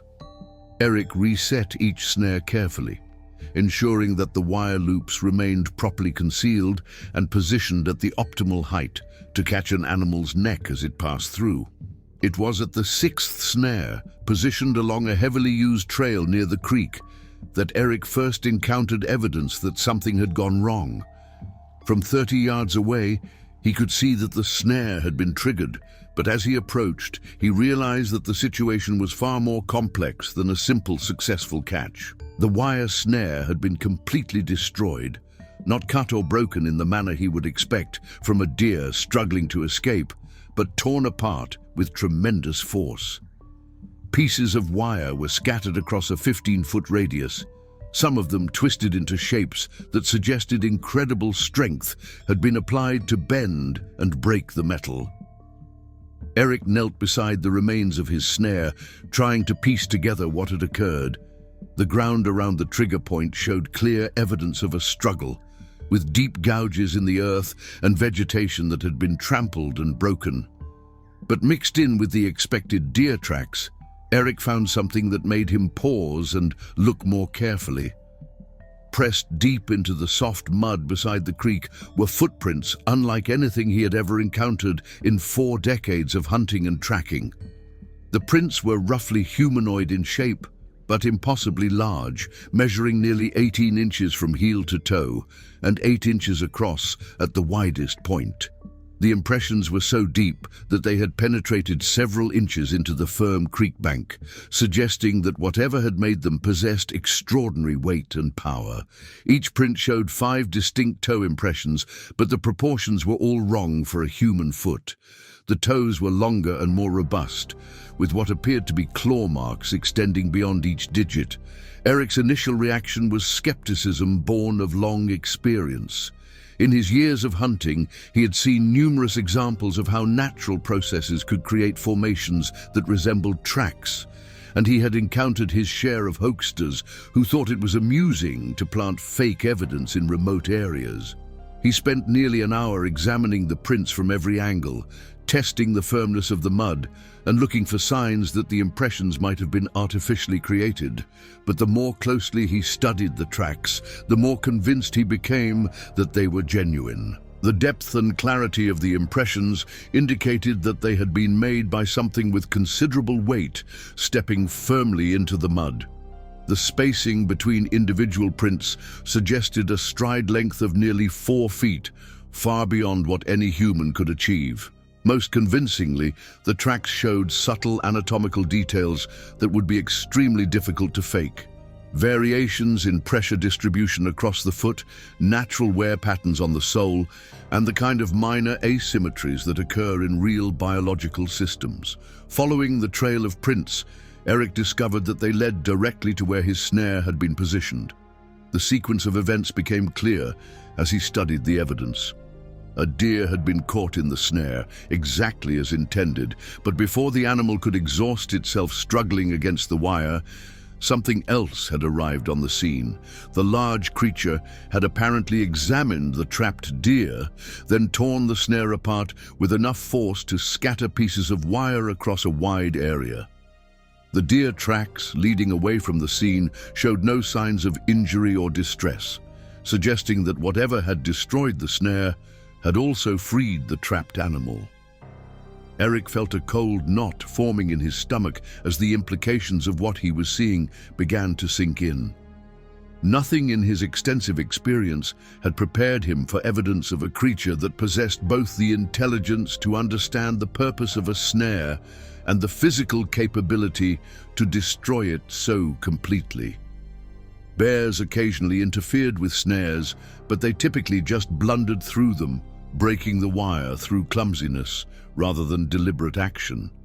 This destruction showed clear signs of intentional behavior by something that understood exactly what it was doing. The veteran hunter spent the remainder of the morning documenting everything he could about the scene. He took detailed measurements of the footprints, noting their depth, spacing, and orientation. He collected several pieces of the destroyed snare wire, observing how the metal had been twisted and broken.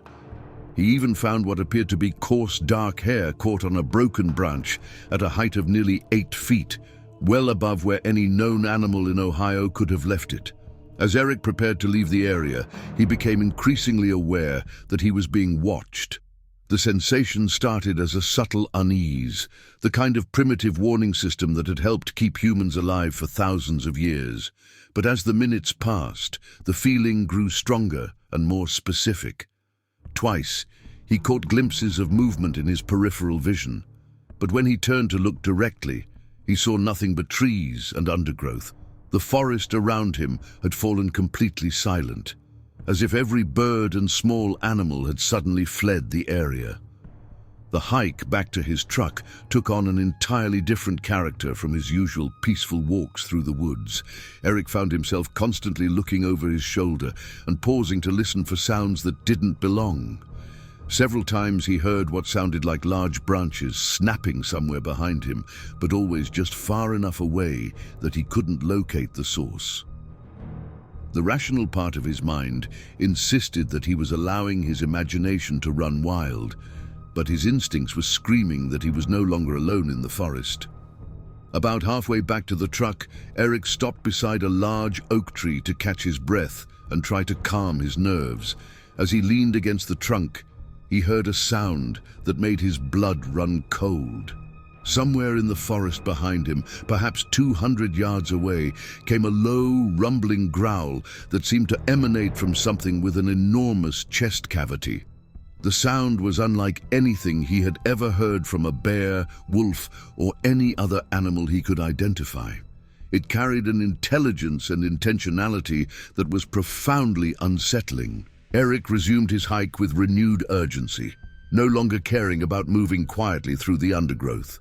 His primary concern now was reaching his truck and getting out of the forest as quickly as possible. The sensation of being followed intensified as he walked, and twice more he heard that disturbing growl, each time seeming to come from a slightly different direction. Whatever was tracking him appeared to be keeping pace, maintaining a consistent distance while moving through the forest with remarkable stealth. The relief Eric felt when he finally spotted his truck in the clearing was overwhelming. He had never been so grateful to see any man-made object in his life. As he loaded his gear and prepared to drive away, he took one last look back toward the forest and froze. Standing at the edge of the tree line, partially concealed by shadows but clearly visible, was a figure that defied everything he thought he knew about the natural world. The creature was massive, standing at least 8 feet tall, with broad shoulders and long arms that hung nearly to its knees. Its entire body was covered in dark, coarse hair that seemed to absorb the filtered sunlight. But what struck Eric most forcefully was the intelligence in its eyes. This was not some mindless beast. The creature was studying him with the same analytical intensity that he had been applying to the tracks and destroyed snare. For perhaps 30 seconds, man and creature regarded each other across the clearing, each taking the measure of the other. Then, without any sudden movement or threatening gesture, the creature simply melted back into the forest, disappearing so quickly and quietly that Eric wondered if he had imagined the entire encounter. But the memory of those intelligent eyes remained burned into his consciousness, along with the absolute certainty that he had just come face to face with something that official science insisted did not exist. The drive home passed in a blur of confused thoughts and conflicting emotions. Eric's rational mind kept insisting that he must have misinterpreted what he had seen, that stress and imagination had combined to create a false memory.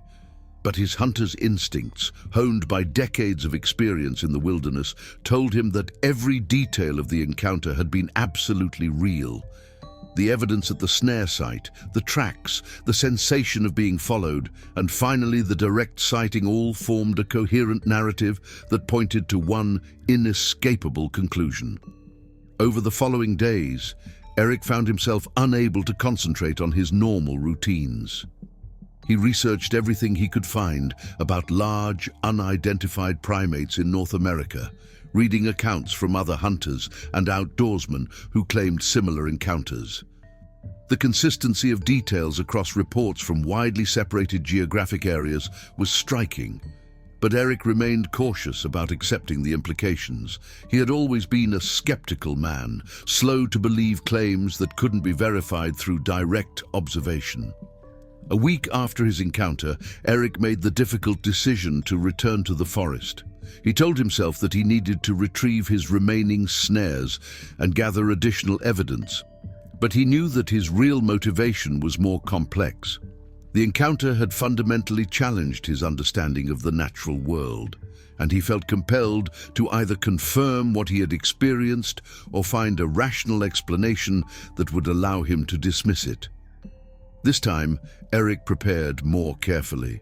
He brought a digital camera, a portable audio recorder, and materials for making plaster casts of any tracks he might find. He also carried a larger knife and considered bringing a firearm, though he ultimately decided against it. If he was dealing with an intelligent creature, approaching it with obvious weapons might provoke a confrontation he had no hope of winning. The return journey to his snare sites took on the quality of a pilgrimage. Eric moved more slowly than usual, stopping frequently to examine his surroundings and document anything that seemed out of place. The forest felt different from his previous visits, more watchful somehow, as if the trees themselves were aware of his presence. The usual sounds of wildlife seemed muted, and he encountered no other hunters or hikers, despite the fact that it was prime hunting season. When Eric reached the area where his snare had been destroyed, he found that the site had been further disturbed since his last visit. The remaining pieces of wire had been moved and arranged in what appeared to be a deliberate pattern, forming a rough circle around a pile of fresh branches. In the center of this arrangement, someone or something had placed a collection of objects that made Eric's skin crawl. Animal bones picked clean of meat, arranged in geometric patterns that suggested intelligence and purpose. More disturbing still were the new tracks. The same large footprints were everywhere, but they had been joined by smaller impressions that appeared to belong to juvenile members of the same species. Eric counted at least 3 different sizes of the humanoid prints, suggesting that he was dealing not with a single creature, but with a family group. The implications of this discovery were staggering. If these beings lived in social units and cared for their young, they represented a form of intelligence far more sophisticated than he had initially imagined. As Eric documented the new evidence, he became aware that he was no longer alone in the forest. The sensation of being watched had returned, but this time it felt more intense and immediate. When he looked up from his camera, he saw movement in the undergrowth at multiple locations around the clearing. He was surrounded. What followed was the most terrifying 20 minutes of Eric's life. The creatures, he counted at least 4 distinct individuals, began to close in on his position with deliberate, coordinated movements.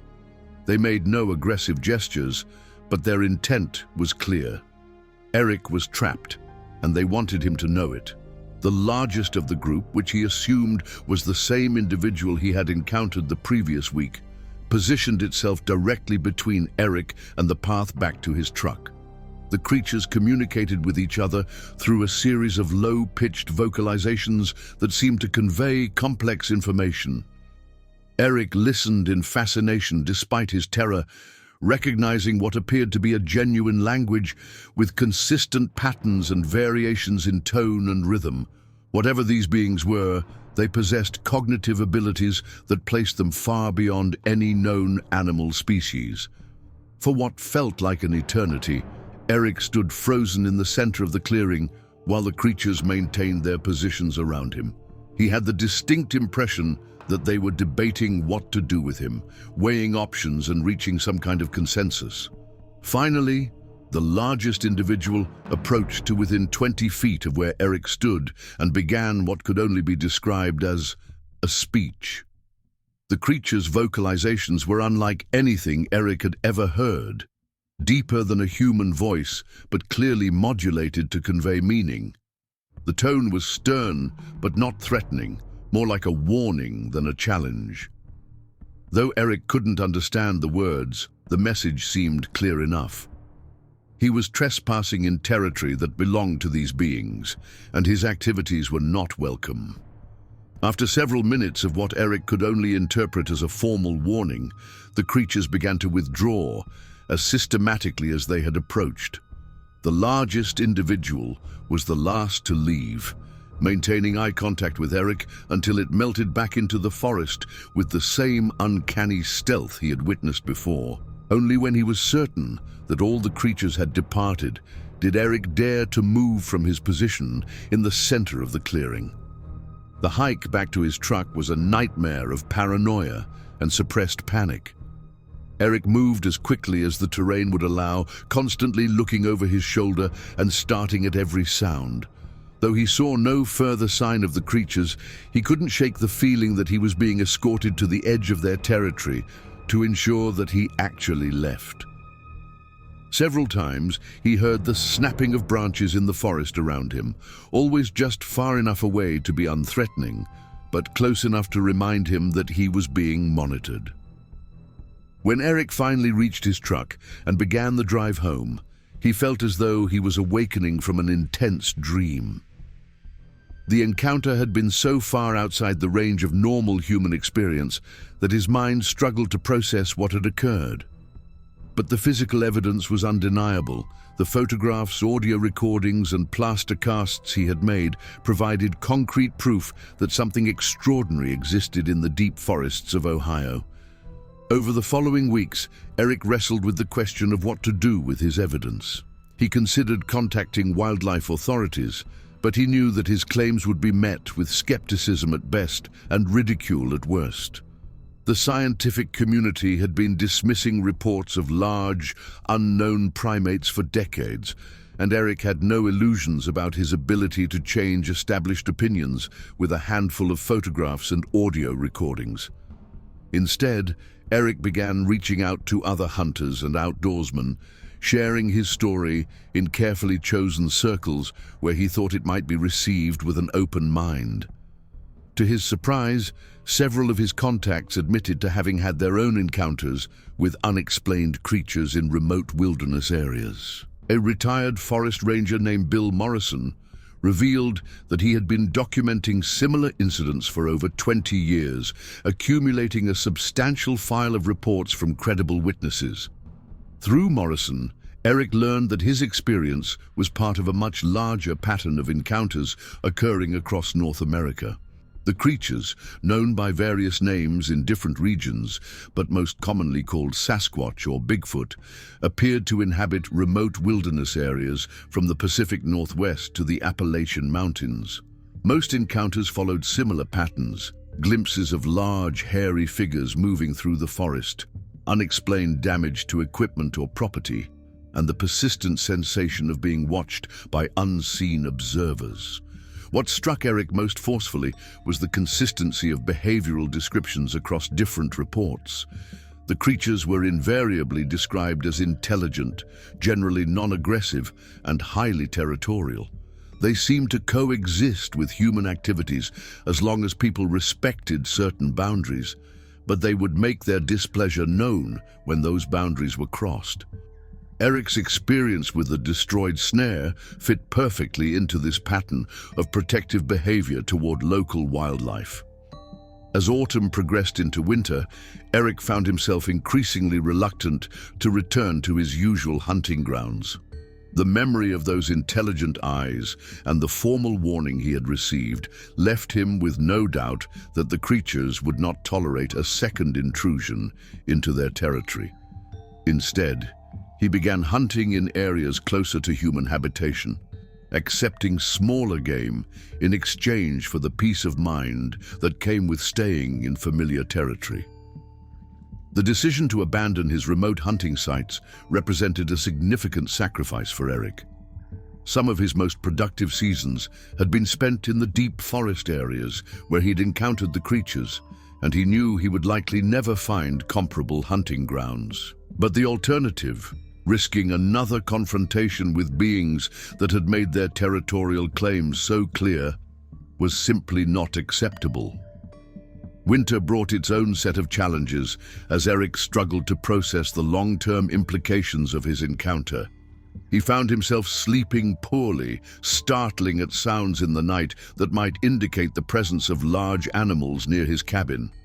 Several times he discovered tracks in the snow around his property that might have belonged to the creatures, though he could never be certain. The possibility that they might be monitoring him even at his home was deeply unsettling. Eric's relationships with family and friends began to suffer as he became increasingly preoccupied with his experience and reluctant to discuss what was troubling him. His daughter Sarah, who lived in Columbus with her family, became concerned about his growing isolation and repeatedly invited him to spend time in the city. But Eric found urban environments increasingly difficult to tolerate, feeling exposed and vulnerable when surrounded by crowds and concrete. The turning point came in February when Eric received a visit from two men who identified themselves as representatives of a federal wildlife management agency. They claimed to be investigating reports of unusual animal activity in the Wayne National Forest and asked Eric detailed questions about his hunting activities in the area. Though they were polite and professional, Eric got the distinct impression that they knew more about his encounter than they were willing to admit. The agents were particularly interested in any photographs or recordings Eric might have made during his hunting trips. They explained that the government was conducting a comprehensive survey of wildlife populations in remote forest areas, and that any documentation of unusual species would be valuable for research purposes. Eric felt no obligation to cooperate with their investigation and told them he had nothing to report, but their visit left him deeply unsettled. Following the agent's visit, Eric noticed an increase in official activity around the forest areas where he had encountered the creatures. Unmarked vehicles appeared on logging roads that had previously seen little traffic, and he heard reports from other hunters about being questioned by federal agents about their observations in the deep woods.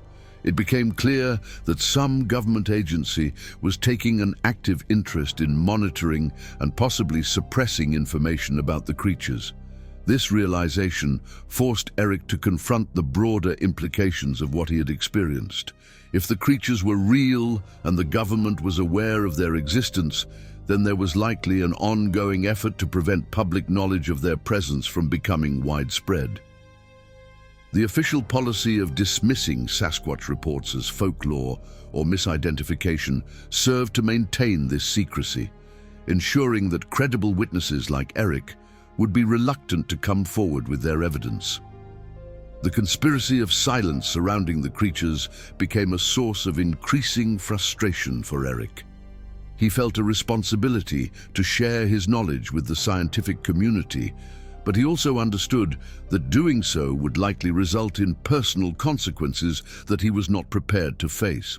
The agent's visit had made it clear that there were powerful interests committed to maintaining the status quo, and Eric had no desire to find himself in conflict with federal authorities.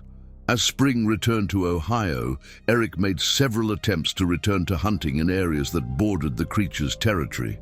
But each time he ventured into the deep forest, he found himself overcome by anxiety and unable to concentrate on his activities. The memory of being surrounded and formally warned had left him with a permanent sense of unease about venturing too far from human habitation. The psychological impact of his encounter continued to manifest in unexpected ways throughout the year. Eric found himself hypersensitive to sounds in the forest, constantly scanning the tree line for signs of movement. His enjoyment of hunting, which had been his primary recreation for most of his adult life, was permanently diminished by the knowledge that he was no longer alone in the wilderness. Every snap of a branch or rustle of leaves now carried the potential for another encounter with the unknown. Eric's story began to spread through the local hunting community despite his efforts to keep it confidential. Other hunters reported their own unusual experiences, and a pattern emerged of increased creature activity in the forests of southeastern Ohio. Game wardens received multiple reports of damaged equipment, unexplained tracks, and sightings of large, unidentified animals. But official responses remained limited to investigating ordinary wildlife incidents, and no agency acknowledged the possibility that unknown species might be involved. The summer of the following year brought a development that forced Eric to reconsider his decision to remain silent about his experience. Sarah's teenage son, Michael, had become interested in wilderness camping and asked his grandfather to take him on an extended trip into the remote areas of Wayne National Forest. The request filled Eric with dread, as he imagined his grandson encountering the creatures without any preparation or understanding of the risks involved. Eric spent weeks trying to dissuade Michael from the camping trip without revealing the true reasons for his reluctance. He suggested alternative locations closer to established campgrounds, emphasized the dangers of wilderness travel for inexperienced hikers, and even offered to take Michael on hunting trips in safer areas. But the boy was determined to experience the deep forest, and Sarah supported his desire for adventure despite her father's uncharacteristic reluctance to spend time in his favorite hunting grounds. Faced with the possibility that his family might inadvertently wander into creature territory, Eric finally decided that he had to break his silence. In a difficult conversation with Sarah and Michael, he revealed the full details of his encounter and explained why he could no longer venture into certain areas of the forest. Their initial reaction was skeptical, but Eric's obvious sincerity and the physical evidence he had documented eventually convinced them that something extraordinary had occurred. Michael's response to the story was one of fascination rather than fear. Like many teenagers, he was more intrigued by the possibility of encountering unknown creatures than concerned about the potential dangers. Sarah was more cautious, recognizing the psychological impact the experience had had on her father and understanding why he felt compelled to warn them away from the area. The family discussion that followed Eric's revelation proved to be therapeutic for all involved. For the first time in nearly a year, Eric was able to share the burden of knowledge that had been weighing on him.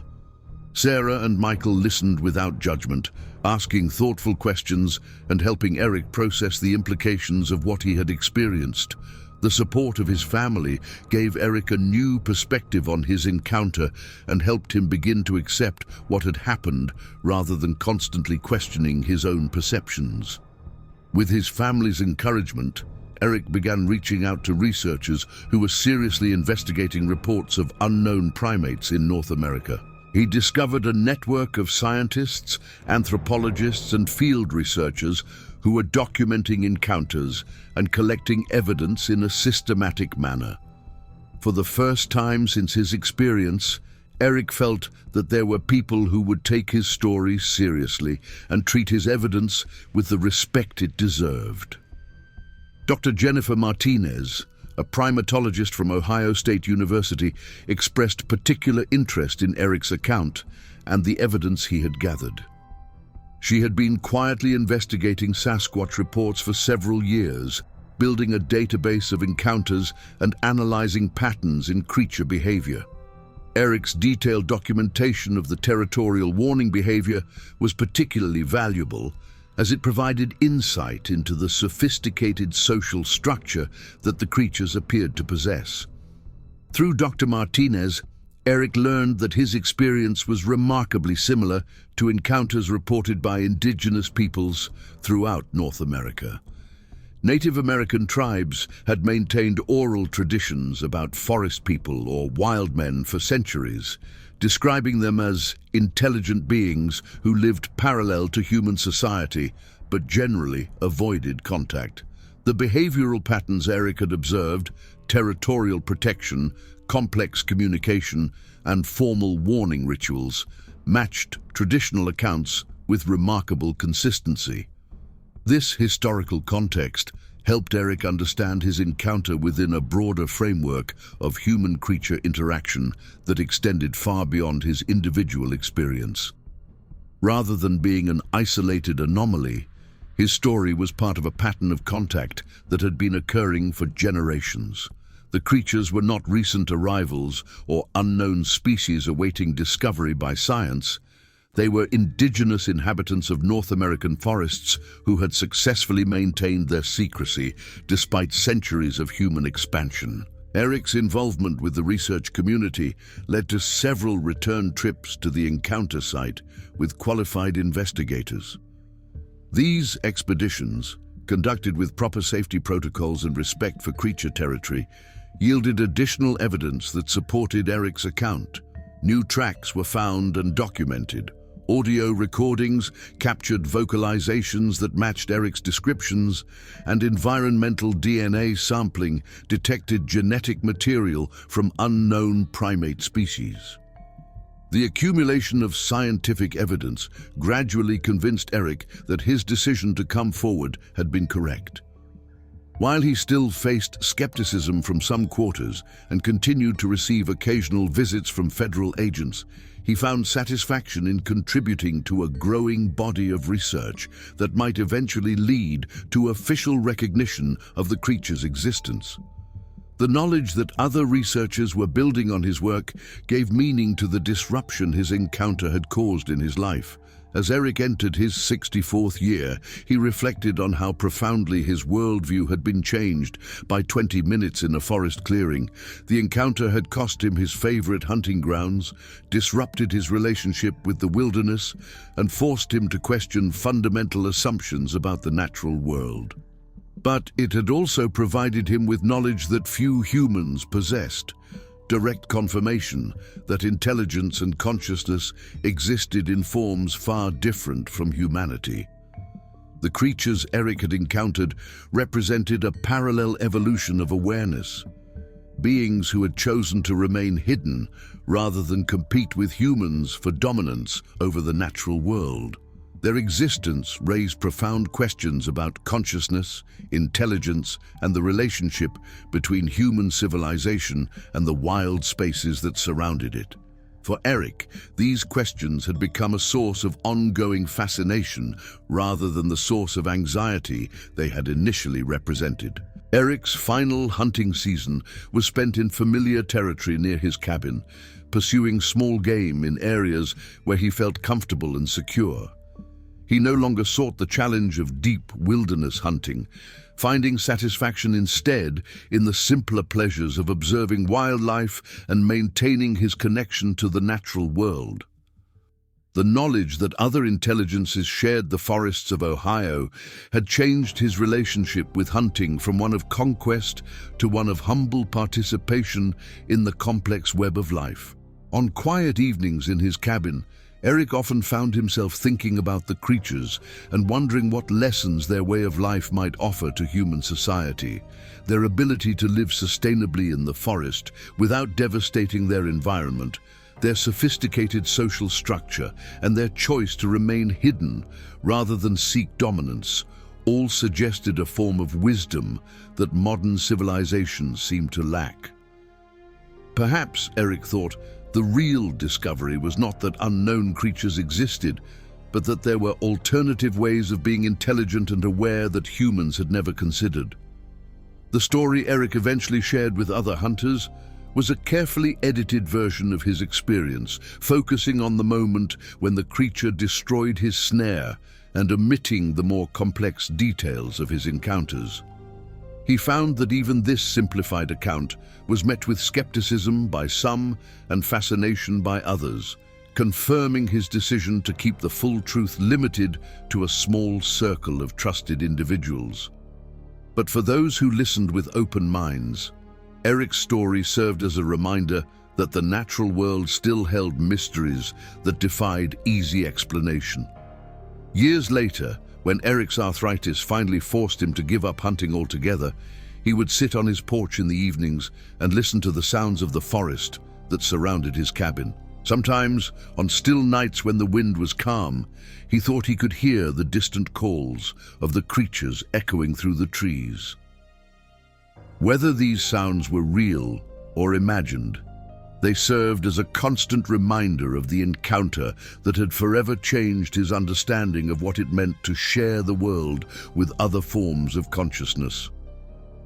Eric's legacy lived on through the researchers who continued to build on the evidence he had provided and the family members who carried forward his story. His grandson Michael eventually became a wildlife biologist, inspired in part by his grandfather's encounter to study the complex relationships between humans and the natural world. Dr. Martinez incorporated Eric's behavioral observations into her ongoing research, using his detailed accounts to develop new theories about creature social structure and communication. The truth about what existed in the deep forests of North America remained officially unacknowledged, but Eric's contribution to the growing body of evidence represented a small step toward eventual recognition. His willingness to document his experience carefully and share it with qualified researchers had helped transform folklore into science, moving the study of unknown primates from the realm of cryptozoology into legitimate academic investigation. In the end, Eric's encounter with the creatures that destroyed his snare became the defining experience of his later life, a moment of contact with the unknown that forever changed his relationship with the wilderness he had thought he understood. The deer he had hoped to catch was forgotten, but the knowledge he had gained about the true inhabitants of the forest remained with him always, a reminder that the world was far stranger and more wonderful than most people dared to imagine. The snare that had been torn apart by powerful hands had been intended to capture wild game, but instead it had caught something far more valuable: proof that intelligence and awareness existed in forms that human science had not yet learned to recognize. For Eric Lawson, that discovery was worth more than all the deer he might have taken in a lifetime of hunting, a revelation that transformed him from a simple outdoorsman into a witness to one of the greatest mysteries of the natural world. The next case. The morning mist clung to the Tennessee mountains like a shroud, filtering the early sunlight into pale, ghostly beams that barely penetrated the dense canopy of oak, maple, and pine. Nathaniel White adjusted the straps of his 70-pound pack, feeling the familiar weight settle against his shoulders as he checked his compass one final time. The needle pointed steadily northeast toward the heart of the Cherokee National Forest, where few trails existed and fewer people dared to venture. At 43, Nathaniel had spent the better part of 2 decades studying wildlife behavior patterns across the Appalachian region. His weathered hands, scarred from countless field expeditions, moved with practiced efficiency as he secured his equipment. The digital camera hung from a reinforced lanyard around his neck, its lens cap removed and ready for immediate use. His notebook, wrapped in waterproof plastic, contained detailed observations from similar expeditions dating back 15 years. Today's mission would either validate his theories about large predator territorial patterns or add another layer to the growing mystery that had consumed his academic career. The Forest Service road had ended 3 miles back, where his battered Ford pickup now sat locked and camouflaged beneath a tarp and fallen branches. From here, the terrain became increasingly challenging, with steep ravines, deadfall obstacles, and creek crossings that demanded careful navigation. Nathaniel had planned this route meticulously over the course of 6 months, studying topographical maps, weather patterns, and historical reports from the region. The area he intended to explore had generated more unexplained wildlife reports than any other section of the national forest, yet remained officially unstudied by any major research institution. His boots, well-broken leather hiking models with aggressive tread patterns, found secure purchase on the moss-covered rocks as he began his descent into the valley. The sound of his movement seemed unusually loud in the morning stillness, the crunch of leaves, the scratch of fabric against bark, the rhythmic breathing that echoed slightly in the humid air. Something about the acoustics felt different here, as if the forest itself was listening, waiting, holding its breath in anticipation of something that hadn't yet arrived. Dr. Sarah Chen, his research partner and closest friend, had argued against this solo expedition. She'd insisted that the buddy system they'd used for every previous field study was non-negotiable, especially in terrain this remote and potentially dangerous. But Nathaniel had convinced her that a single researcher would move more quietly, leave less environmental impact, and avoid the potential for human conversation to mask important audio cues from wildlife. He'd promised to check in via satellite phone every 12 hours, a commitment he intended to honor religiously. The early morning air carried a complex mixture of scents: decomposing leaves, wild honeysuckle, the musty smell of fungi growing on fallen logs, and something else he couldn't immediately identify. It was an animal scent, but not one he recognized from his extensive field experience. Musky, powerful, with an almost human-like quality that made him pause and consciously test the air with slow, deliberate breaths. His field notes from previous expeditions contained dozens of references to unusual scents reported by hunters, hikers, and park rangers, but experiencing it firsthand was entirely different. The terrain began to level out as he followed what appeared to be an old game trail, possibly created by deer or elk generations ago and maintained by continued use. The path was barely visible, marked more by the absence of undergrowth than by any deliberate clearing, but it provided easier passage through the otherwise dense forest. Ancient trees, some easily 3 centuries old, formed a cathedral-like canopy overhead, their massive trunks creating natural pillars that supported a roof of interwoven branches and leaves. 2 hours into his hike, Nathaniel encountered the first sign that something unusual inhabited this area. A section of bark on a large oak tree had been stripped away in a pattern unlike anything he'd seen in 20 years of field research. The markings extended from approximately 4 feet above ground level to nearly 8 feet, far higher than any known indigenous wildlife could reach. The bark had been removed in parallel gouges, each mark roughly 2 inches wide, and showing no signs of tool use. Whatever had created these marks possessed significant strength and what appeared to be opposable digits. He spent 45 minutes documenting the tree from every angle, taking detailed photographs with different lighting conditions and making precise measurements with his field ruler. The bark strips lay scattered on the ground below, some pieces embedded in the soft earth with enough force to suggest they'd been thrown rather than simply falling. His notebook, filled with sketches, measurements, and detailed observations about the direction of the gouges, the apparent age of the markings, and the height distribution that suggested deliberate territorial marking rather than casual feeding behavior. The discovery energized his research focus, but also triggered a subtle unease that he struggled to rationalize. In all his years studying bear behavior, territorial markings, and predator sign, he'd never encountered anything quite like this. The height of the markings ruled out black bears, the only large predators known to inhabit the region, and the pattern suggested an intelligence and manual dexterity that didn't fit any recognized wildlife profiles. As the morning progressed into early afternoon, the forest seemed to grow progressively quieter. The usual symphony of songbirds, chattering squirrels, and rustling small mammals gradually faded until only the sound of his own movement remained. This absence of natural background noise was something he'd never experienced in healthy forest ecosystems, where wildlife activity typically increased during midday hours.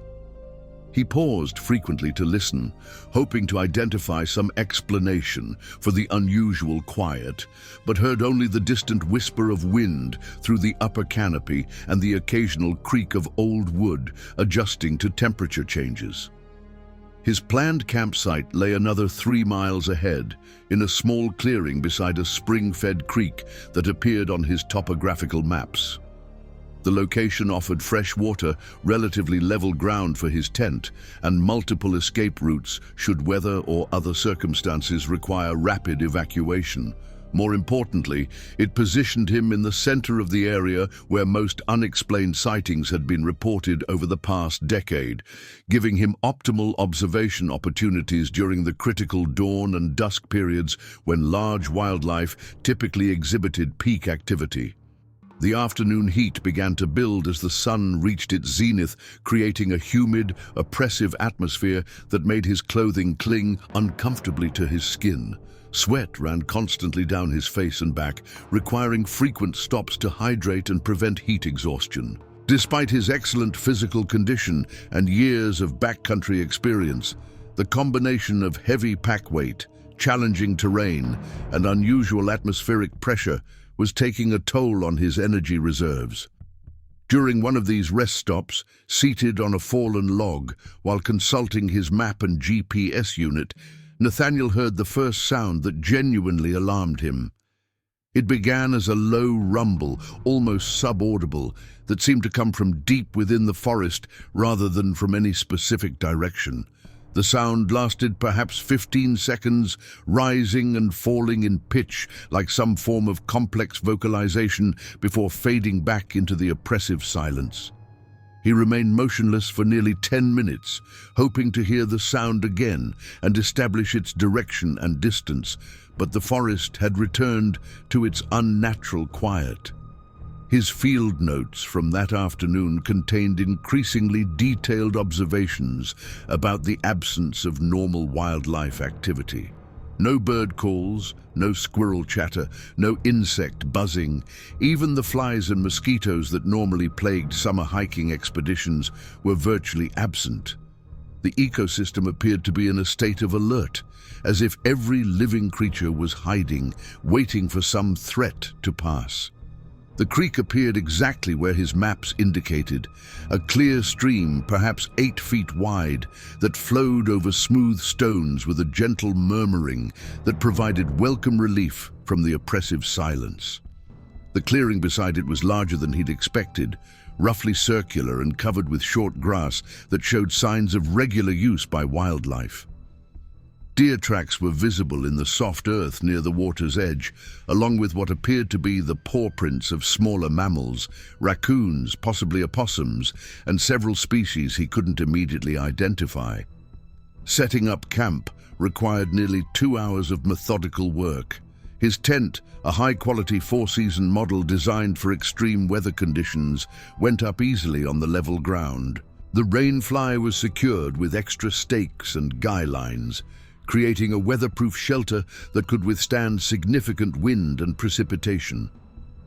His cooking area was established downwind from the tent, with his portable stove positioned on a flat rock and his food supplies hung from a tree branch 12 feet above ground level to prevent wildlife encounters.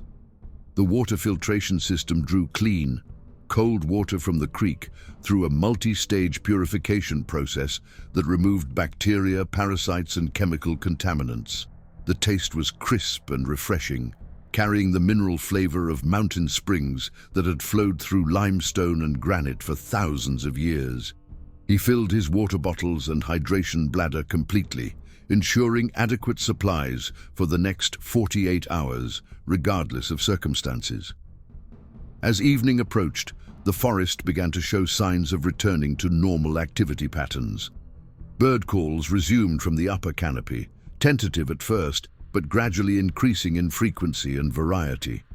Small mammals began moving through the underbrush, their passage marked by rustling leaves and occasional glimpses of movement in his peripheral vision. The ecosystem appeared to be relaxing, returning to its natural rhythms, as if some source of stress had been removed or relocated. His satellite phone connection to Dr. Chen went through clearly at exactly 6 o'clock as scheduled. Her voice carried concern despite the static interference, asking detailed questions about his progress, the terrain conditions, and his general observations. He described the unusual bark markings and the morning's unnatural quiet, but downplayed his growing sense of unease to avoid triggering her protective instincts.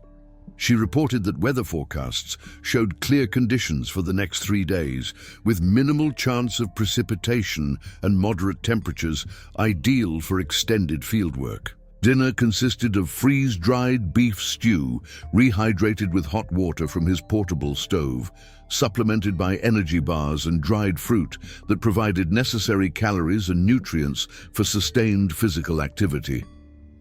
The meal was consumed while seated on a folding camp chair, watching the sun set through the trees and listening to the gradual return of normal forest sounds.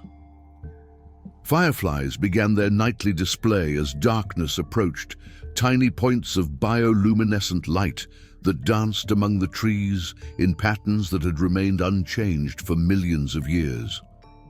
His evening routine included detailed equipment checks, reviewing the next day's planned route, and updating his field notes with observations from the day's trek. The journal entries grew longer and more detailed as he attempted to capture not just factual information, but also his subjective impressions of the environment's unusual characteristics. Something was different about this place, something that existed beyond normal scientific explanation, but demanded careful documentation nonetheless. The decision to remain outside his tent for the first few hours of darkness was motivated by both scientific curiosity and practical security considerations. Large predators often exhibited increased activity during twilight hours, and his chances of observing significant wildlife behavior were optimal during this transition period. His chair was positioned to provide clear sight lines in multiple directions while keeping his back to a large tree that prevented anything from approaching unseen. The transition from dusk to full darkness occurred gradually, marked by the changing character of sounds and scents in the forest environment. Night-blooming flowers released their fragrances into the cooling air, mixing with the earthy smells of decomposing vegetation and the clean scent of flowing water. Nocturnal predators began their hunting activities, marked by the occasional distant howl of coyotes and the haunting call of a great horned owl somewhere in the canopy above. Around 10 o'clock, as Nathaniel was considering retiring to his tent for the night, he detected movement in the forest that was unlike anything he'd observed during his years of wildlife research. The movement was purposeful, deliberate, and suggested something much larger than the typical nocturnal mammals known to inhabit the region. Whatever was moving through the forest was doing so with remarkable stealth, betraying its presence only through the subtlest disturbances in the natural rhythm of night sounds. The first indication was a change in the behavior of nearby animals. The constant chirping of crickets and tree frogs suddenly ceased in a specific area roughly 50 yards to his northeast. creating a zone of silence that moved slowly through the forest. This wave of quiet progressed gradually, as if something large was traveling through the undergrowth and causing every small creature in its vicinity to freeze in place until the threat had passed. Nathaniel remained motionless in his chair, controlling his breathing and listening with complete concentration to the subtle changes in the forest's audio environment. His night vision, well adapted after hours in darkness, allowed him to detect slight movements among the trees, but nothing definitive enough to identify the source of the disturbance. Whatever was out there possessed remarkable stealth capabilities, moving through dense undergrowth with minimal noise, while clearly being large enough to affect the behavior of wildlife across a significant area. The zone of silence continued its progress around the perimeter of his campsite, maintaining a consistent distance of approximately 50 yards and moving in what appeared to be a deliberate circle. This behavior suggested intelligence and curiosity rather than random movement, as if something was conducting its own form of reconnaissance, studying the human intrusion into its territory while maintaining a safe distance. After nearly an hour of this circling behavior, the movement ceased and normal forest sounds gradually resumed. Crickets began chirping again, small mammals resumed their nocturnal activities, and the natural audio environment returned to its expected patterns. Whatever had been observing his campsite had apparently satisfied its curiosity and moved on, leaving behind no physical evidence of its presence, except for Nathaniel's increasingly detailed field notes. The remainder of the night passed without significant incident, though Nathaniel found sleep difficult despite his exhaustion from the day's hiking. Every natural sound seemed amplified and potentially significant, requiring conscious effort to distinguish between normal nocturnal activity and potential threats. His tent provided physical security and psychological comfort, but the knowledge that something large and intelligent had been observing his campsite made rest elusive. Dawn arrived with the gradual return of normal forest activity. Songbirds resumed their morning chorus, small mammals began their daily foraging activities, and the oppressive silence that had characterized the previous day seemed to have lifted. Nathaniel emerged from his tent, feeling tired but alert, eager to explore the area in daylight and search for any evidence of the previous night's mysterious visitor. His morning routine included a thorough inspection of the campsite perimeter, looking for tracks, disturbed vegetation, or any other signs that might confirm his observations from the night before. The search proved frustrating, as the forest floor was too hard and covered with too much debris to retain clear footprints, and whatever had been moving through the area had done so with remarkable care to avoid leaving obvious traces. However, approximately 60 yards from his tent, in the direction where the zone of silence had first appeared, Nathaniel discovered something that validated his growing suspicions about the nature of his mysterious observer. A section of undergrowth showed clear signs of having been pushed aside by something much larger than any known regional wildlife, creating a tunnel-like passage through dense vegetation that would have required considerable strength and size to navigate. The passage was roughly 5 feet wide and 8 feet tall, with broken branches and compressed vegetation that indicated recent use.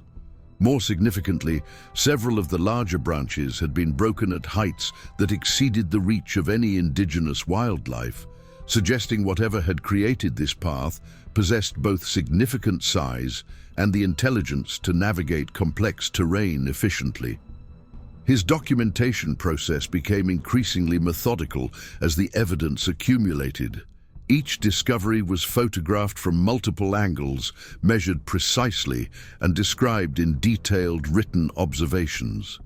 GPS coordinates were recorded for every significant finding, creating a comprehensive database that could be analyzed later and potentially correlated with other research data. The broken branches displayed fracture patterns consistent with powerful twisting forces, rather than the clean breaks typically associated with machinery or tools. Fiber analysis would require laboratory equipment he didn't have available in the field, but visual examination suggested the breaks had occurred recently, within the past 24 to 48 hours, based on the color and moisture content of the exposed wood. As the morning progressed, Nathaniel began to detect subtle signs that suggested his campsite was again under observation. The feeling was difficult to quantify scientifically, more of an intuitive awareness than concrete evidence, but his experience in wilderness environments had taught him to trust these instinctive responses to potential threats. Something was watching him, studying his activities with an intelligence that felt distinctly non-animal in character. The sensation grew stronger as he moved away from his immediate campsite to explore the surrounding terrain. Multiple times he paused and turned around quickly, hoping to catch a glimpse of whatever was following him, but saw nothing except the normal forest environment. Yet the feeling of being observed persisted, creating a low-level stress response that made concentration on his research activities increasingly difficult. His planned route for the day included following the creek upstream for approximately 2 miles, documenting any unusual wildlife sign and mapping the terrain for future reference. The creek provided a natural navigation aid and a reliable source of fresh water, while the relatively open corridor along its banks offered better visibility for both observation and potential escape routes. The first mile of creekside hiking revealed a landscape that appeared normal in most respects, with typical Appalachian forest ecosystems and wildlife sign consistent with established species populations. Deer tracks were common along the water's edge, along with the paw prints of raccoons, opossums, and various small mammals. Bird activity seemed normal during daylight hours, with multiple species visible in the canopy and undergrowth. However, as he progressed upstream, Nathaniel began to notice subtle anomalies that suggested this area was somehow different from typical forest environments. Tree damage appeared more extensive and more recent than normal, with broken branches and stripped bark occurring at heights and in patterns that didn't match known wildlife behavior. Additionally, the absence of larger wildlife was becoming increasingly obvious. No bear sign, no large predator tracks, no evidence of the apex predators that should naturally inhabit this ecosystem. The creek itself showed signs of regular use by something that created disturbances unlike those of typical wildlife. The banks were compressed in several locations by what appeared to be the feet or hands of something much larger than indigenous species, but the impressions were too indistinct to provide clear measurements or definitive identification.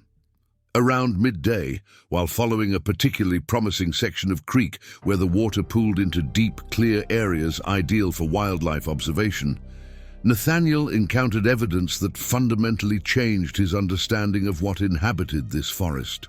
On the opposite bank of the creek, clearly visible in a patch of soft mud, was a footprint unlike anything in his experience or academic training. The print was roughly 18 inches long and 8 inches wide, with 5 clearly defined toe impressions and what appeared to be a heel mark that suggested bipedal locomotion.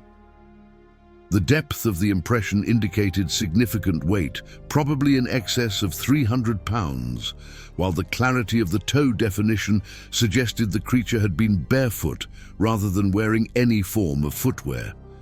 Most significantly, the proportions and structure of the footprint were unmistakably humanoid, but scaled up beyond any known human populations. The big toe was positioned parallel to the other digits rather than at an angle, suggesting evolutionary adaptation for woodland locomotion, while the overall foot structure indicated both power and agility suited for traversing difficult terrain. Nathaniel spent the next 3 hours documenting this discovery with exhaustive thoroughness. Photographs were taken from dozens of angles using different lighting conditions and various focal lengths. Detailed measurements were recorded using multiple tools to ensure accuracy. Sketches were made from several perspectives, with careful attention to the relationship between the footprint and surrounding terrain features. The implications of this discovery were staggering from both scientific and personal perspectives. If authentic, this footprint represented evidence of an unknown primate species inhabiting North American forests, a finding that would revolutionize understanding of regional ecosystems and human evolutionary history. However, the personal implications were equally significant. He was alone in remote wilderness area, potentially in the territory of a large, intelligent, and completely unknown creature. His satellite phone call to Dr. Chen that afternoon carried a tension that was impossible to conceal. When she heard the excitement and underlying concern in his voice, her protective instincts immediately activated. She insisted on detailed descriptions of his discoveries and expressed serious reservations about his continuing the expedition alone. However, Nathaniel convinced her that the scientific opportunity was too significant to abandon, promising to maintain constant vigilance and to evacuate immediately if he felt threatened. The afternoon was spent establishing a more secure campsite in a location that offered better defensive positions and multiple escape routes. His original site beside the creek, while ideal for observation and water access, was too exposed and offered limited options if rapid evacuation became necessary. The new location, on slightly higher ground with thick trees on three sides and clear sightlines in multiple directions, provided better security while maintaining access to the creek for water and washing. The process of moving his entire camp required careful planning and multiple trips to transport all equipment safely. Each load was packed to allow for rapid abandonment if circumstances demanded immediate flight, with essential survival gear prioritized over research equipment. His satellite phone, GPS unit, water filtration system, and emergency medical supplies were distributed among multiple packs to prevent total loss if forced to abandon some equipment. As evening approached, the forest began to exhibit the same unnatural quiet that had characterized the previous day. Wildlife activity decreased significantly, and the oppressive silence returned despite ideal weather conditions and normal environmental factors. This pattern suggested that whatever was causing the disturbance was again active in the area, possibly moving closer to investigate the relocated campsite. Nathaniel's defensive preparations included positioning his camp chair to provide optimal sight lines, while keeping his back protected by a large tree trunk. His flashlight was positioned for immediate access, along with his emergency whistle and satellite phone for summoning help if circumstances became desperate. While he carried no weapons beyond a basic survival knife, his planning focused on early detection and rapid evacuation rather than confrontation. The waiting period between sunset and full darkness stretched endlessly, marked by hypervigilant attention to every sound and movement in the surrounding forest. Normal evening activities, preparing dinner, updating field notes, conducting equipment checks, became exercises in controlled tension as he attempted to maintain scientific objectivity while acknowledging the very real possibility of danger. The first sign of renewed activity came around 9 o'clock, when the zone of silence again began moving through the forest. This time, however, the pattern was different, more direct and purposeful, suggesting whatever was out there had become less cautious about approaching his location. The wave of quiet moved steadily toward his campsite, bringing with it a sense of impending confrontation that made his heart rate accelerate despite his efforts to remain calm. When the silence reached the immediate vicinity of his camp, Nathaniel could hear something moving through the undergrowth with deliberate stealth. The sounds were barely audible. The soft compression of leaves, the whisper of fabric or fur against vegetation, the controlled breathing of something large attempting to move quietly. Whatever was out there was close, very close, and making a deliberate effort to remain undetected while observing his activities. The standoff lasted nearly 2 hours, with Nathaniel maintaining his position in the camp chair while something circled his campsite at a distance of perhaps 20 yards. Occasionally, he caught glimpses of movement in his peripheral vision, but nothing clear enough to provide definitive identification. The creature, whatever it was, possessed remarkable stealth capabilities and what appeared to be sufficient intelligence to use darkness and terrain features to avoid direct observation. Around 11 o'clock, the pattern of activity changed dramatically. Instead of continuing the cautious circling behavior, the source of disturbance began moving directly toward his position. The approach was slow and deliberate, but unmistakably purposeful, suggesting the creature had finished its reconnaissance and was now prepared for direct contact. Nathaniel's training and experience provided no protocol for this situation. His academic background included extensive study of animal behavior and predator encounters, but nothing in his education had prepared him for dealing with an unknown species exhibiting this level of intelligence and apparent curiosity about human activities. His options appeared limited to remaining stationary and hoping the creature would eventually lose interest, or attempting to evacuate through unfamiliar terrain in complete darkness. The decision was made for him when the approaching sounds ceased entirely, creating a silence so complete that even his own breathing seemed unnaturally loud. This absolute quiet lasted perhaps 30 seconds before being broken by a sound that sent chills down his spine.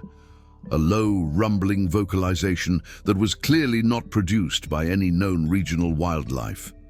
The sound was complex, containing what appeared to be multiple harmonic frequencies that suggested sophisticated vocal capabilities. It lasted approximately 15 seconds, rising and falling in pitch patterns that resembled language more than simple animal communication.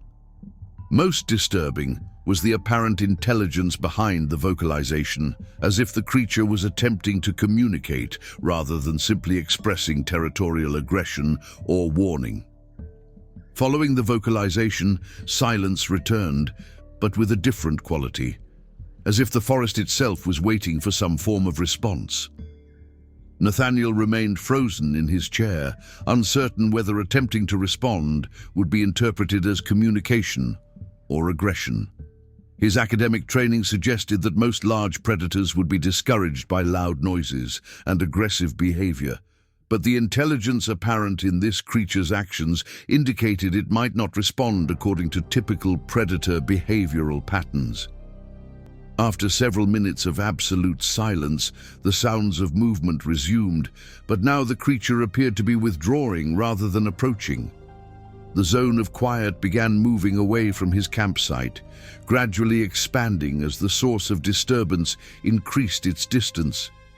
Within 15 minutes, normal forest sounds had resumed, and the oppressive sense of being observed had lifted. The remainder of the night passed in a state of exhausted vigilance, with Nathaniel maintaining his position outside the tent until dawn, while fighting waves of fatigue and adrenaline-induced alertness.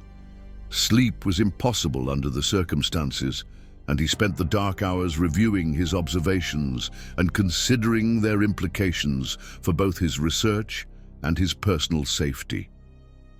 Dawn brought relief in the form of renewed normal forest activity, but also the sobering realization that his situation had fundamentally changed. He was no longer simply conducting wildlife research in a remote area. He was potentially sharing territory with an unknown species that had demonstrated both intelligence and apparent interest in his presence.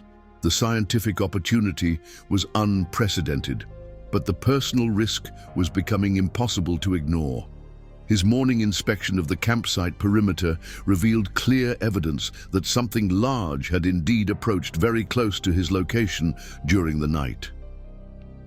Compressed vegetation marked a path that led directly toward his camp chair, stopping at a distance of approximately 15 feet, close enough for detailed observation of his activities, but far enough to remain concealed in the darkness.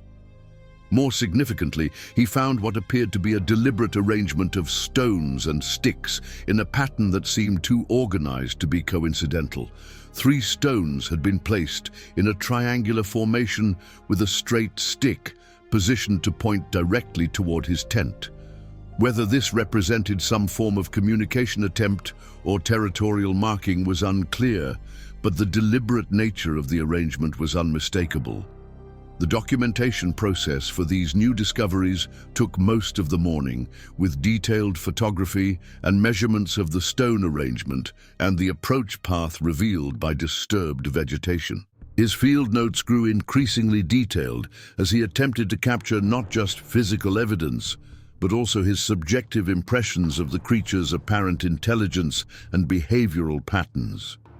The decision of whether to continue the expedition or evacuate immediately weighed heavily on his mind. From a scientific perspective, the opportunity to study an unknown species in its natural habitat was extraordinary and potentially career-defining. However, his safety protocols and promises to Dr. Chen suggested that the escalating situation warranted immediate withdrawal to a secure location where proper support resources could be organized. His scheduled satellite phone contact with Dr. Chen at noon carried a new urgency as he described the previous night's encounters and the evidence of direct approach to his campsite. Her response was immediate and unambiguous. The expedition should be terminated immediately, and he should begin evacuation procedures without delay.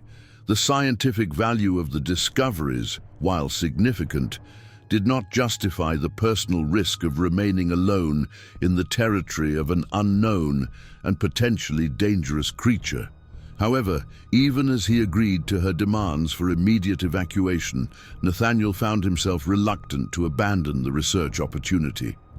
The creature had shown no signs of aggressive behavior, had maintained respectful distance during its observations, and had even appeared to attempt some form of communication. The possibility existed that continued observation might yield unprecedented insights into the behavior and intelligence of what could be an entirely new species. The compromise solution involved relocating to a more secure position while maintaining the ability to continue limited observation activities. Instead of complete evacuation, he would move his base camp to a location closer to his vehicle while establishing observation posts that would allow continued monitoring of the area during daylight hours. The process of breaking camp and relocating required most of the afternoon, with careful attention to security protocols and rapid response capabilities.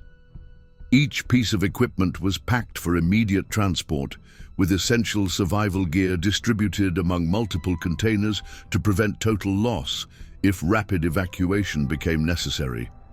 The new campsite, located approximately 1 mile from his vehicle, offered significantly better security while maintaining reasonable access to the research area. The location provided multiple escape routes, clear sight lines in all directions, and proximity to established trails that could facilitate rapid evacuation during daylight or darkness. However, even as he established the more secure camp, Nathaniel found his attention drawn back toward the area where his original discoveries had been made. The scientific opportunity was simply too significant to abandon completely, and the creature's non-aggressive behavior suggested that careful observation might be possible with appropriate safety precautions. His evening routine at the new campsite included detailed planning for the next day's activities, with careful consideration of observation schedules that would maximize research opportunities while minimizing personal risk. The plan involved daylight observation periods from concealed positions, with immediate withdrawal to the secure camp before evening hours when the creature appeared most active. As darkness approached, the forest remained normally active, suggesting that whatever had been observing his previous campsite had not followed him to the new location. Bird calls continued through sunset, small mammals maintained their normal activity patterns, and the oppressive silence that had characterized his earlier campsite was absent. The night passed peacefully, allowing Nathaniel his first restful sleep since beginning the expedition. The combination of physical and emotional exhaustion from the previous day's encounters, combined with the improved security of his new location, enabled several hours of deep sleep that restored both energy and mental clarity. Dawn brought renewed determination to continue the research despite the risks involved. The creature's behavior had been consistently non-aggressive, and the opportunity to document an unknown species far outweighed personal safety concerns when appropriate precautions were maintained. His revised research plan emphasized remote observation and detailed documentation while avoiding direct confrontation or territorial encroachment. The morning's activities began with a careful reconnaissance of the area around his original campsite, approached from a different direction to avoid established trails and to determine whether the creature was still active in the area.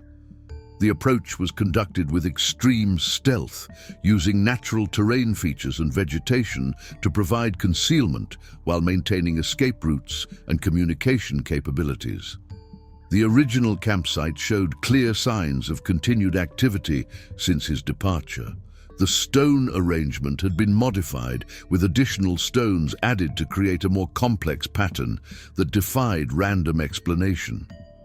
More significantly, the remains of his campfire had been carefully excavated, and the ashes spread in what appeared to be a deliberate pattern around the fire ring. These modifications suggested not only continued presence of the creature in the area, but also a level of intelligence and curiosity that exceeded simple animal behavior. The systematic nature of the changes implied problem-solving capabilities and possibly even an understanding of human activities and their significance.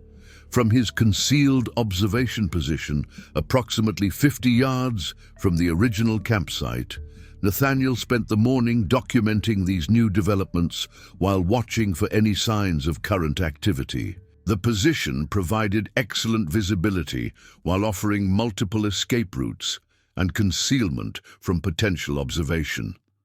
Around mid-morning, his patience was rewarded when he detected movement in the forest beyond the campsite. The movement was subtle at first, just the occasional displacement of vegetation that suggested something large moving through the undergrowth with remarkable stealth. However, as his eyes adjusted to the patterns of light and shadow, he began to distinguish a form that was unlike anything in his experience. The creature was massive, easily 7 feet tall and proportioned like a human, but scaled up significantly in both height and muscular development. It moved through the forest with surprising grace, navigating around obstacles and ducking under low branches with an intelligence that was unmistakably human-like, but executed with the natural ease of a creature perfectly adapted to its environment. Most striking was the creature's behavior as it approached and examined his former campsite. Rather than simply investigating the human artifacts, it appeared to be conducting its own form of scientific observation, carefully examining each item without disturbing the overall arrangement. The stone pattern was studied intently, with the creature squatting beside it for several minutes in what appeared to be concentrated thought. Nathaniel's camera captured dozens of photographs during this observation period, though the distance and forest cover limited the clarity of most images. However, several shots provided clear evidence of the creature's size, bipedal locomotion, and human-like but distinctly non-human appearance. The photographic documentation would provide irrefutable evidence of the creature's existence, assuming he could successfully evacuate with the equipment intact. The observation session lasted nearly 2 hours, during which the creature systematically examined every aspect of the abandoned campsite. Its behavior suggested not just curiosity, but active intelligence and possibly even an understanding of the scientific nature of Nathaniel's activities. At one point, the creature appeared to be deliberately posing for photographs, standing in clear view and remaining motionless for extended periods as if aware of being observed. The most remarkable moment occurred when the creature approached the tree where Nathaniel had hung his food supplies, reaching up to examine the rope and pulley system with obvious understanding of its purpose. Rather than attempting to access the food, however, the creature simply studied the arrangement before moving on to examine other aspects of the campsite. This behavior pattern suggested not only intelligence, but also a form of ethics or respect for human property that challenged fundamental assumptions about non-human consciousness and moral reasoning. The creature had the physical capability to easily access or destroy human artifacts, but chose instead to observe and study without causing damage or taking anything. As the observation session concluded and the creature began to withdraw into the deeper forest, Nathaniel faced a decision that would fundamentally impact both his research and his future. The evidence he had gathered represented a discovery of unprecedented scientific significance, but also placed him in a position of enormous responsibility toward both the scientific community and the creature itself. The photographs and field notes constituted proof of an unknown species inhabiting North American forests, a finding that would revolutionize understanding of primate evolution and regional ecosystems. However, the revelation of the creature's existence would also inevitably lead to intensive research efforts, media attention, and potentially harmful human intrusion into its habitat. His ethical obligations as a scientist demanded that the discovery be reported and studied through proper academic channels. However, his observations of the creature's intelligence and apparent peaceful nature suggested that premature exposure to human attention could be catastrophic for both the individual creature and any others that might exist in the region. The internal conflict between scientific duty and protective responsibility continued to intensify as he made his way back to his secure campsite. The creature had shown trust by allowing itself to be observed and documented, but that trust would be fundamentally violated if his revelations led to harassment or harm to the creature or its habitat. His afternoon activities focused on organizing and securing his documentation, ensuring that the photographic evidence and field notes would survive regardless of what happened during the remainder of the expedition. Multiple copies of digital files were created and stored in separate locations, while his written notes were photographed and backed up electronically. The scheduled satellite phone contact with Dr. Chen carried a new complexity as he struggled to convey the significance of his discoveries without revealing details that might trigger immediate rescue operations or external intervention. He reported successful documentation of unknown wildlife species while minimizing the potential danger and maintaining the fiction that he remained in control of the situation. However, Dr. Chen's protective instincts remained activated, and she continued to insist on immediate evacuation despite his assurances of safety and scientific control. Her arguments were logical and based on established safety protocols, but Nathaniel found himself reluctant to abandon the research opportunity despite the obvious risks involved. Evening brought the return of unusual forest activity, suggesting that the creature was again active in the area and possibly aware of his continued presence despite the relocated campsite. The zone of silence began moving through the forest around sunset, following a pattern that seemed designed to determine his current location while maintaining a respectful distance. This time, however, Nathaniel felt more prepared for the encounter. His documentation equipment was positioned for immediate use, his evacuation plan was clearly established, and his understanding of the creature's behavior patterns provided some confidence that direct confrontation could be avoided if necessary. The creature's approach to his new campsite was more direct than previous encounters, suggesting either increased confidence or greater urgency in its desire for observation or contact. The sounds of movement through the forest were less concealed, allowing Nathaniel to track the creature's progress and estimate its size and distance with greater accuracy. When the creature reached the perimeter of his campsite, it paused for an extended period that suggested careful consideration of how to proceed. This hesitation implied both intelligence and caution, characteristics that reinforced Nathaniel's belief that the creature posed no immediate threat, but was instead motivated by curiosity about human activities and presence. The wait lasted nearly an hour before the creature made its decision to approach more closely.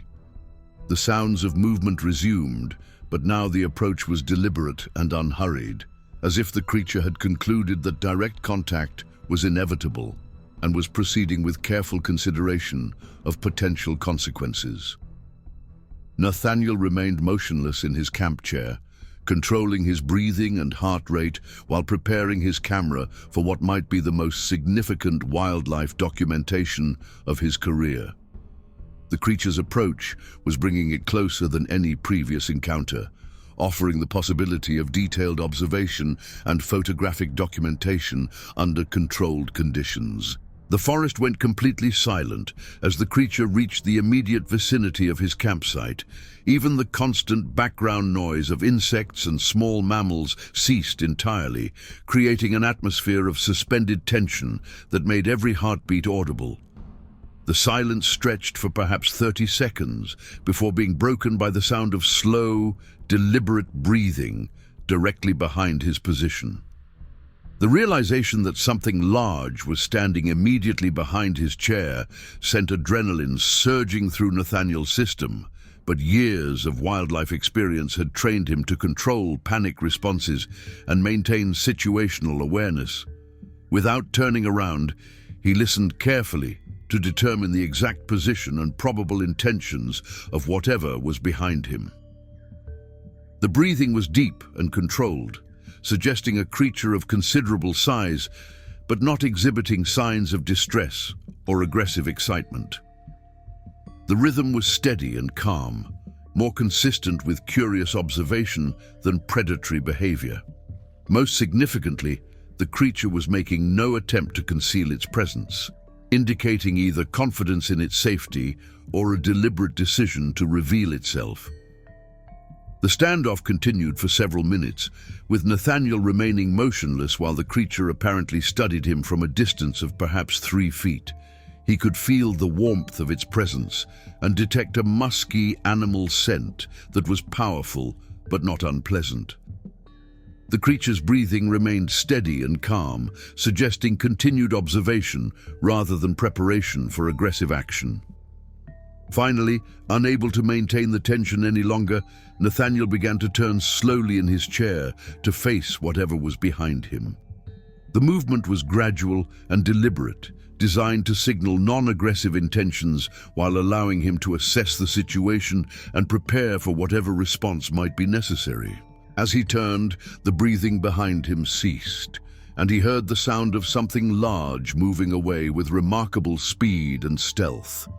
By the time he had completed his turn, nothing was visible except the normal forest environment, though the lingering scent and disturbed vegetation provided evidence that something massive had indeed been standing directly behind his position.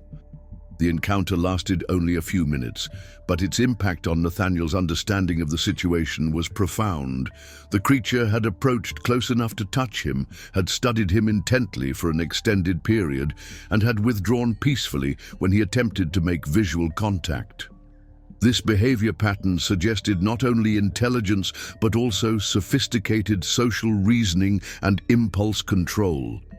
More significantly, the encounter had been conducted entirely on the creature's terms, demonstrating its ability to approach and withdraw without detection when it chose to do so. This capability implied that all previous encounters had occurred only because the creature had permitted them, suggesting a level of environmental control and strategic thinking that challenged basic assumptions about non-human intelligence. The remainder of the night passed in a state of heightened awareness, with Nathaniel analyzing every aspect of the encounter while maintaining vigilance for any signs of continued activity. The creature had demonstrated its ability to approach unseen and unheard, making conventional security measures largely ineffective and requiring constant alertness to prevent surprise encounters.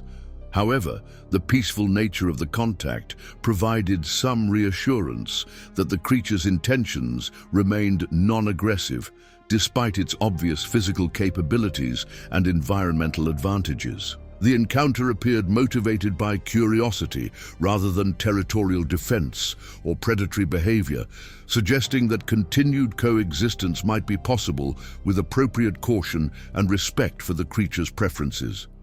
Dawn brought renewed determination to continue the research, despite the escalating personal risk involved.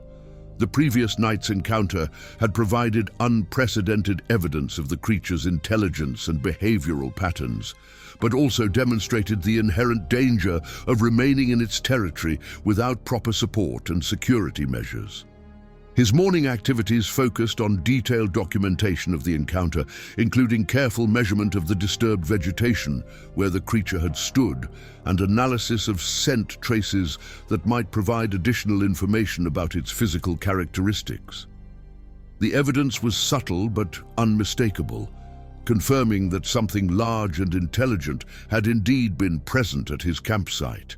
The decision to attempt one final observation session before evacuating was motivated by the scientific significance of the opportunity and the creature's demonstrated non-aggressive behavior. However, this final session would be conducted with enhanced safety precautions and immediate evacuation capabilities to prevent potentially dangerous situations. The planned observation post was located approximately 100 yards from his original discovery site, providing excellent visibility while maintaining sufficient distance for safe withdrawal if circumstances demanded rapid evacuation. The position was selected to offer multiple escape routes and concealment from potential counter-observation by the creature. The morning observation session began with careful reconnaissance to ensure the area was currently unoccupied, followed by establishment of a concealed position that provided optimal viewing angles while minimizing the risk of detection. His camera equipment was positioned for immediate use, with backup devices and evacuation supplies readily accessible. Around mid-morning, the creature appeared at the edge of the clearing where his original campsite had been located. This time, however, its behavior was markedly different from previous observations. Instead of conducting detailed examination of human artifacts, the creature appeared to be actively searching for something, moving through the area with what seemed like purposeful intent. The search pattern was systematic and intelligent, covering the entire area in an organized grid that missed no potential hiding places. The creature's behavior suggested it was looking for something specific rather than simply exploring or investigating, possibly seeking signs of continued human presence or evidence of recent activity. After approximately 30 minutes of searching, the creature began moving in Nathaniel's direction, following a path that would bring it directly toward his concealed observation position.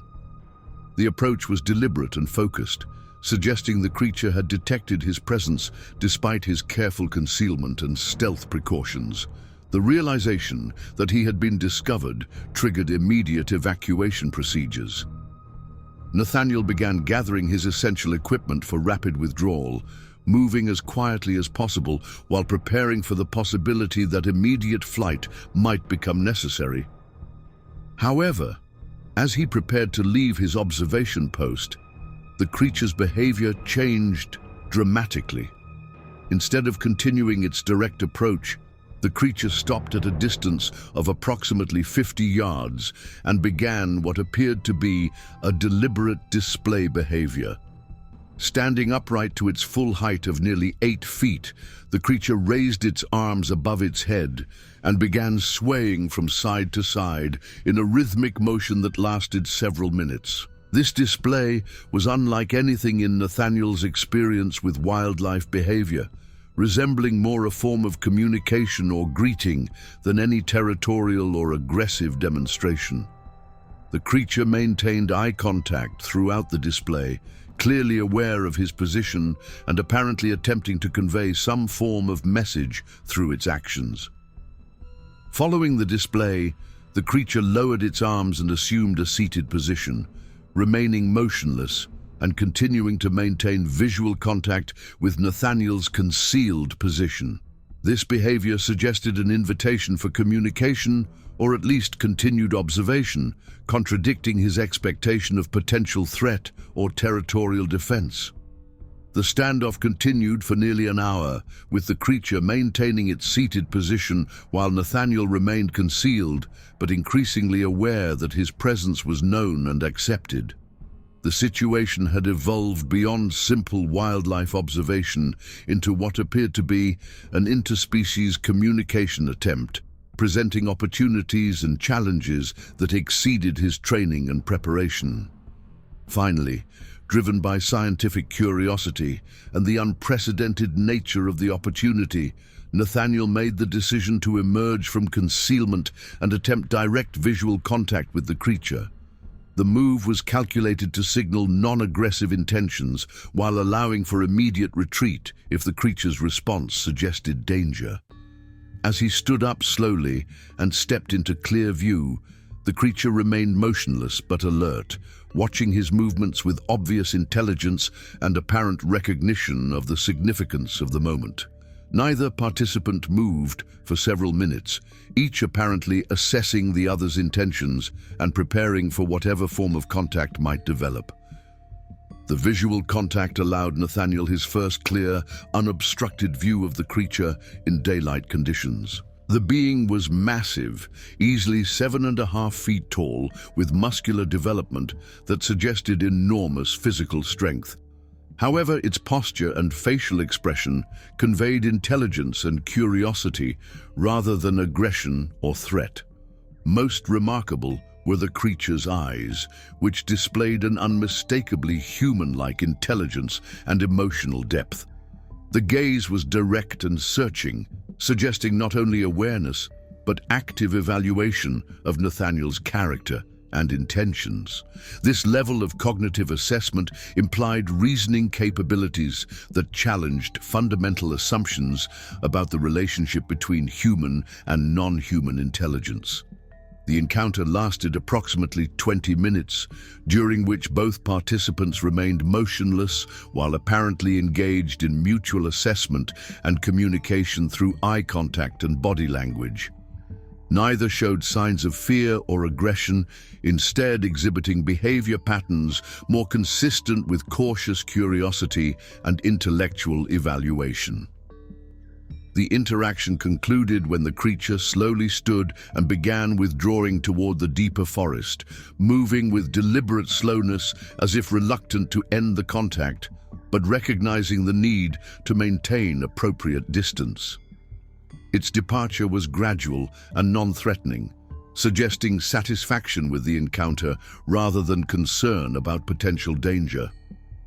As the creature disappeared into the forest, Nathaniel realized that his expedition had fundamentally accomplished its scientific objectives while also raising profound questions about the nature of intelligence, consciousness, and interspecies communication. The documentation he had gathered would provide irrefutable evidence of the creature's existence, but the ethical implications of revealing its presence remained complex and troubling. The return journey to his vehicle was conducted with mixed emotions of scientific triumph and personal responsibility. The evidence he carried would revolutionize understanding of North American wildlife and primate evolution, but would also inevitably expose the creature to human attention that could prove harmful or destructive to its peaceful existence. His final satellite phone contact with Dr. Chen confirmed successful completion of the expedition and his imminent return to civilization. However, the conversation also marked the beginning of difficult decisions about how to handle the unprecedented discoveries he had made and the responsibility he now carried toward the creature that had trusted him with evidence of its existence. The drive back to civilization provided time for reflection on the profound implications of his discoveries. The creature's intelligence, peaceful nature, and apparent desire for communication challenged basic assumptions about the relationship between human and non-human consciousness, while raising fundamental questions about humanity's obligations toward other intelligent species. The documentation process upon returning to his laboratory confirmed the authenticity and significance of his photographic evidence. The images clearly showed a bipedal primate of unknown species, exhibiting behavioral patterns that suggested advanced intelligence and complex social reasoning. The discovery represented a breakthrough in primatology and evolutionary biology, but also created enormous ethical dilemmas about appropriate response and protection protocols. Dr. Chen's reaction to the evidence was immediate and profound, recognizing both the scientific significance of the discovery and the personal danger Nathaniel had accepted to obtain the documentation. However, her protective instincts were now focused on both Nathaniel's safety and the creature's welfare, understanding that inappropriate revelation could lead to harassment or harm to both parties. The decision-making process regarding publication and disclosure extended over several weeks, involving consultation with experts in multiple fields, including primatology, conservation biology, and research ethics. The consensus emerged that the discovery's significance demanded careful, controlled revelation through appropriate academic channels with strong emphasis on habitat protection and species preservation. However, even as the formal scientific process began, Nathaniel found himself changed by the encounter in ways that extended beyond professional achievement. The creature's intelligence and peaceful nature had challenged his understanding of consciousness and interspecies relationships, creating a sense of responsibility and connection that transcended academic interest. The creature had revealed itself to him, had trusted him with evidence of its existence, and had demonstrated through its behavior that intelligence and consciousness were not exclusively human characteristics. This revelation carried obligations that extended beyond scientific documentation to include protection, respect, and advocacy for the creature's welfare and habitat preservation. Months later, as the formal scientific publication process moved forward with appropriate protections for the creature's habitat and privacy, Nathaniel continued to feel the impact of his encounters in the Tennessee forest. The brief moments of interspecies communication had expanded his understanding of intelligence and consciousness, while creating lasting obligations toward a being that had chosen to trust him with proof of its existence. The creature's warm breath on his neck, the intelligence in its eyes, and the peaceful nature of their encounters remained vivid memories that influenced his subsequent research and his perspective on humanity's relationship with the natural world. The discovery had achieved scientific significance, but more importantly, it had demonstrated that intelligence and consciousness existed in forms that humanity was only beginning to understand and appreciate. The forest encounter had changed both the scientific understanding of regional wildlife and Nathaniel's personal understanding of intelligence, consciousness, and the profound responsibility that comes with being trusted by another intelligent being. The warm breath on his neck had marked not just a moment of discovery, but the beginning of a new understanding of what it meant to share the world with other forms of consciousness and intelligence. Years later, with the creature's habitat now protected through conservation efforts and its existence acknowledged through appropriate scientific channels, Nathaniel continued to feel the impact of those moments in the Tennessee forest. The trust the creature had shown, the intelligence it had demonstrated, and the peaceful nature of their encounters remained powerful reminders of humanity's obligations toward other intelligent beings and the natural world they inhabited. The memory of warm breath on his neck, the gentle push down the slope, and the creature's subsequent disappearance into the forest remained vivid reminders of an encounter that had changed everything. His understanding of intelligence, his appreciation for consciousness in its various forms, and his recognition of the profound responsibility that comes with being trusted by another intelligent being.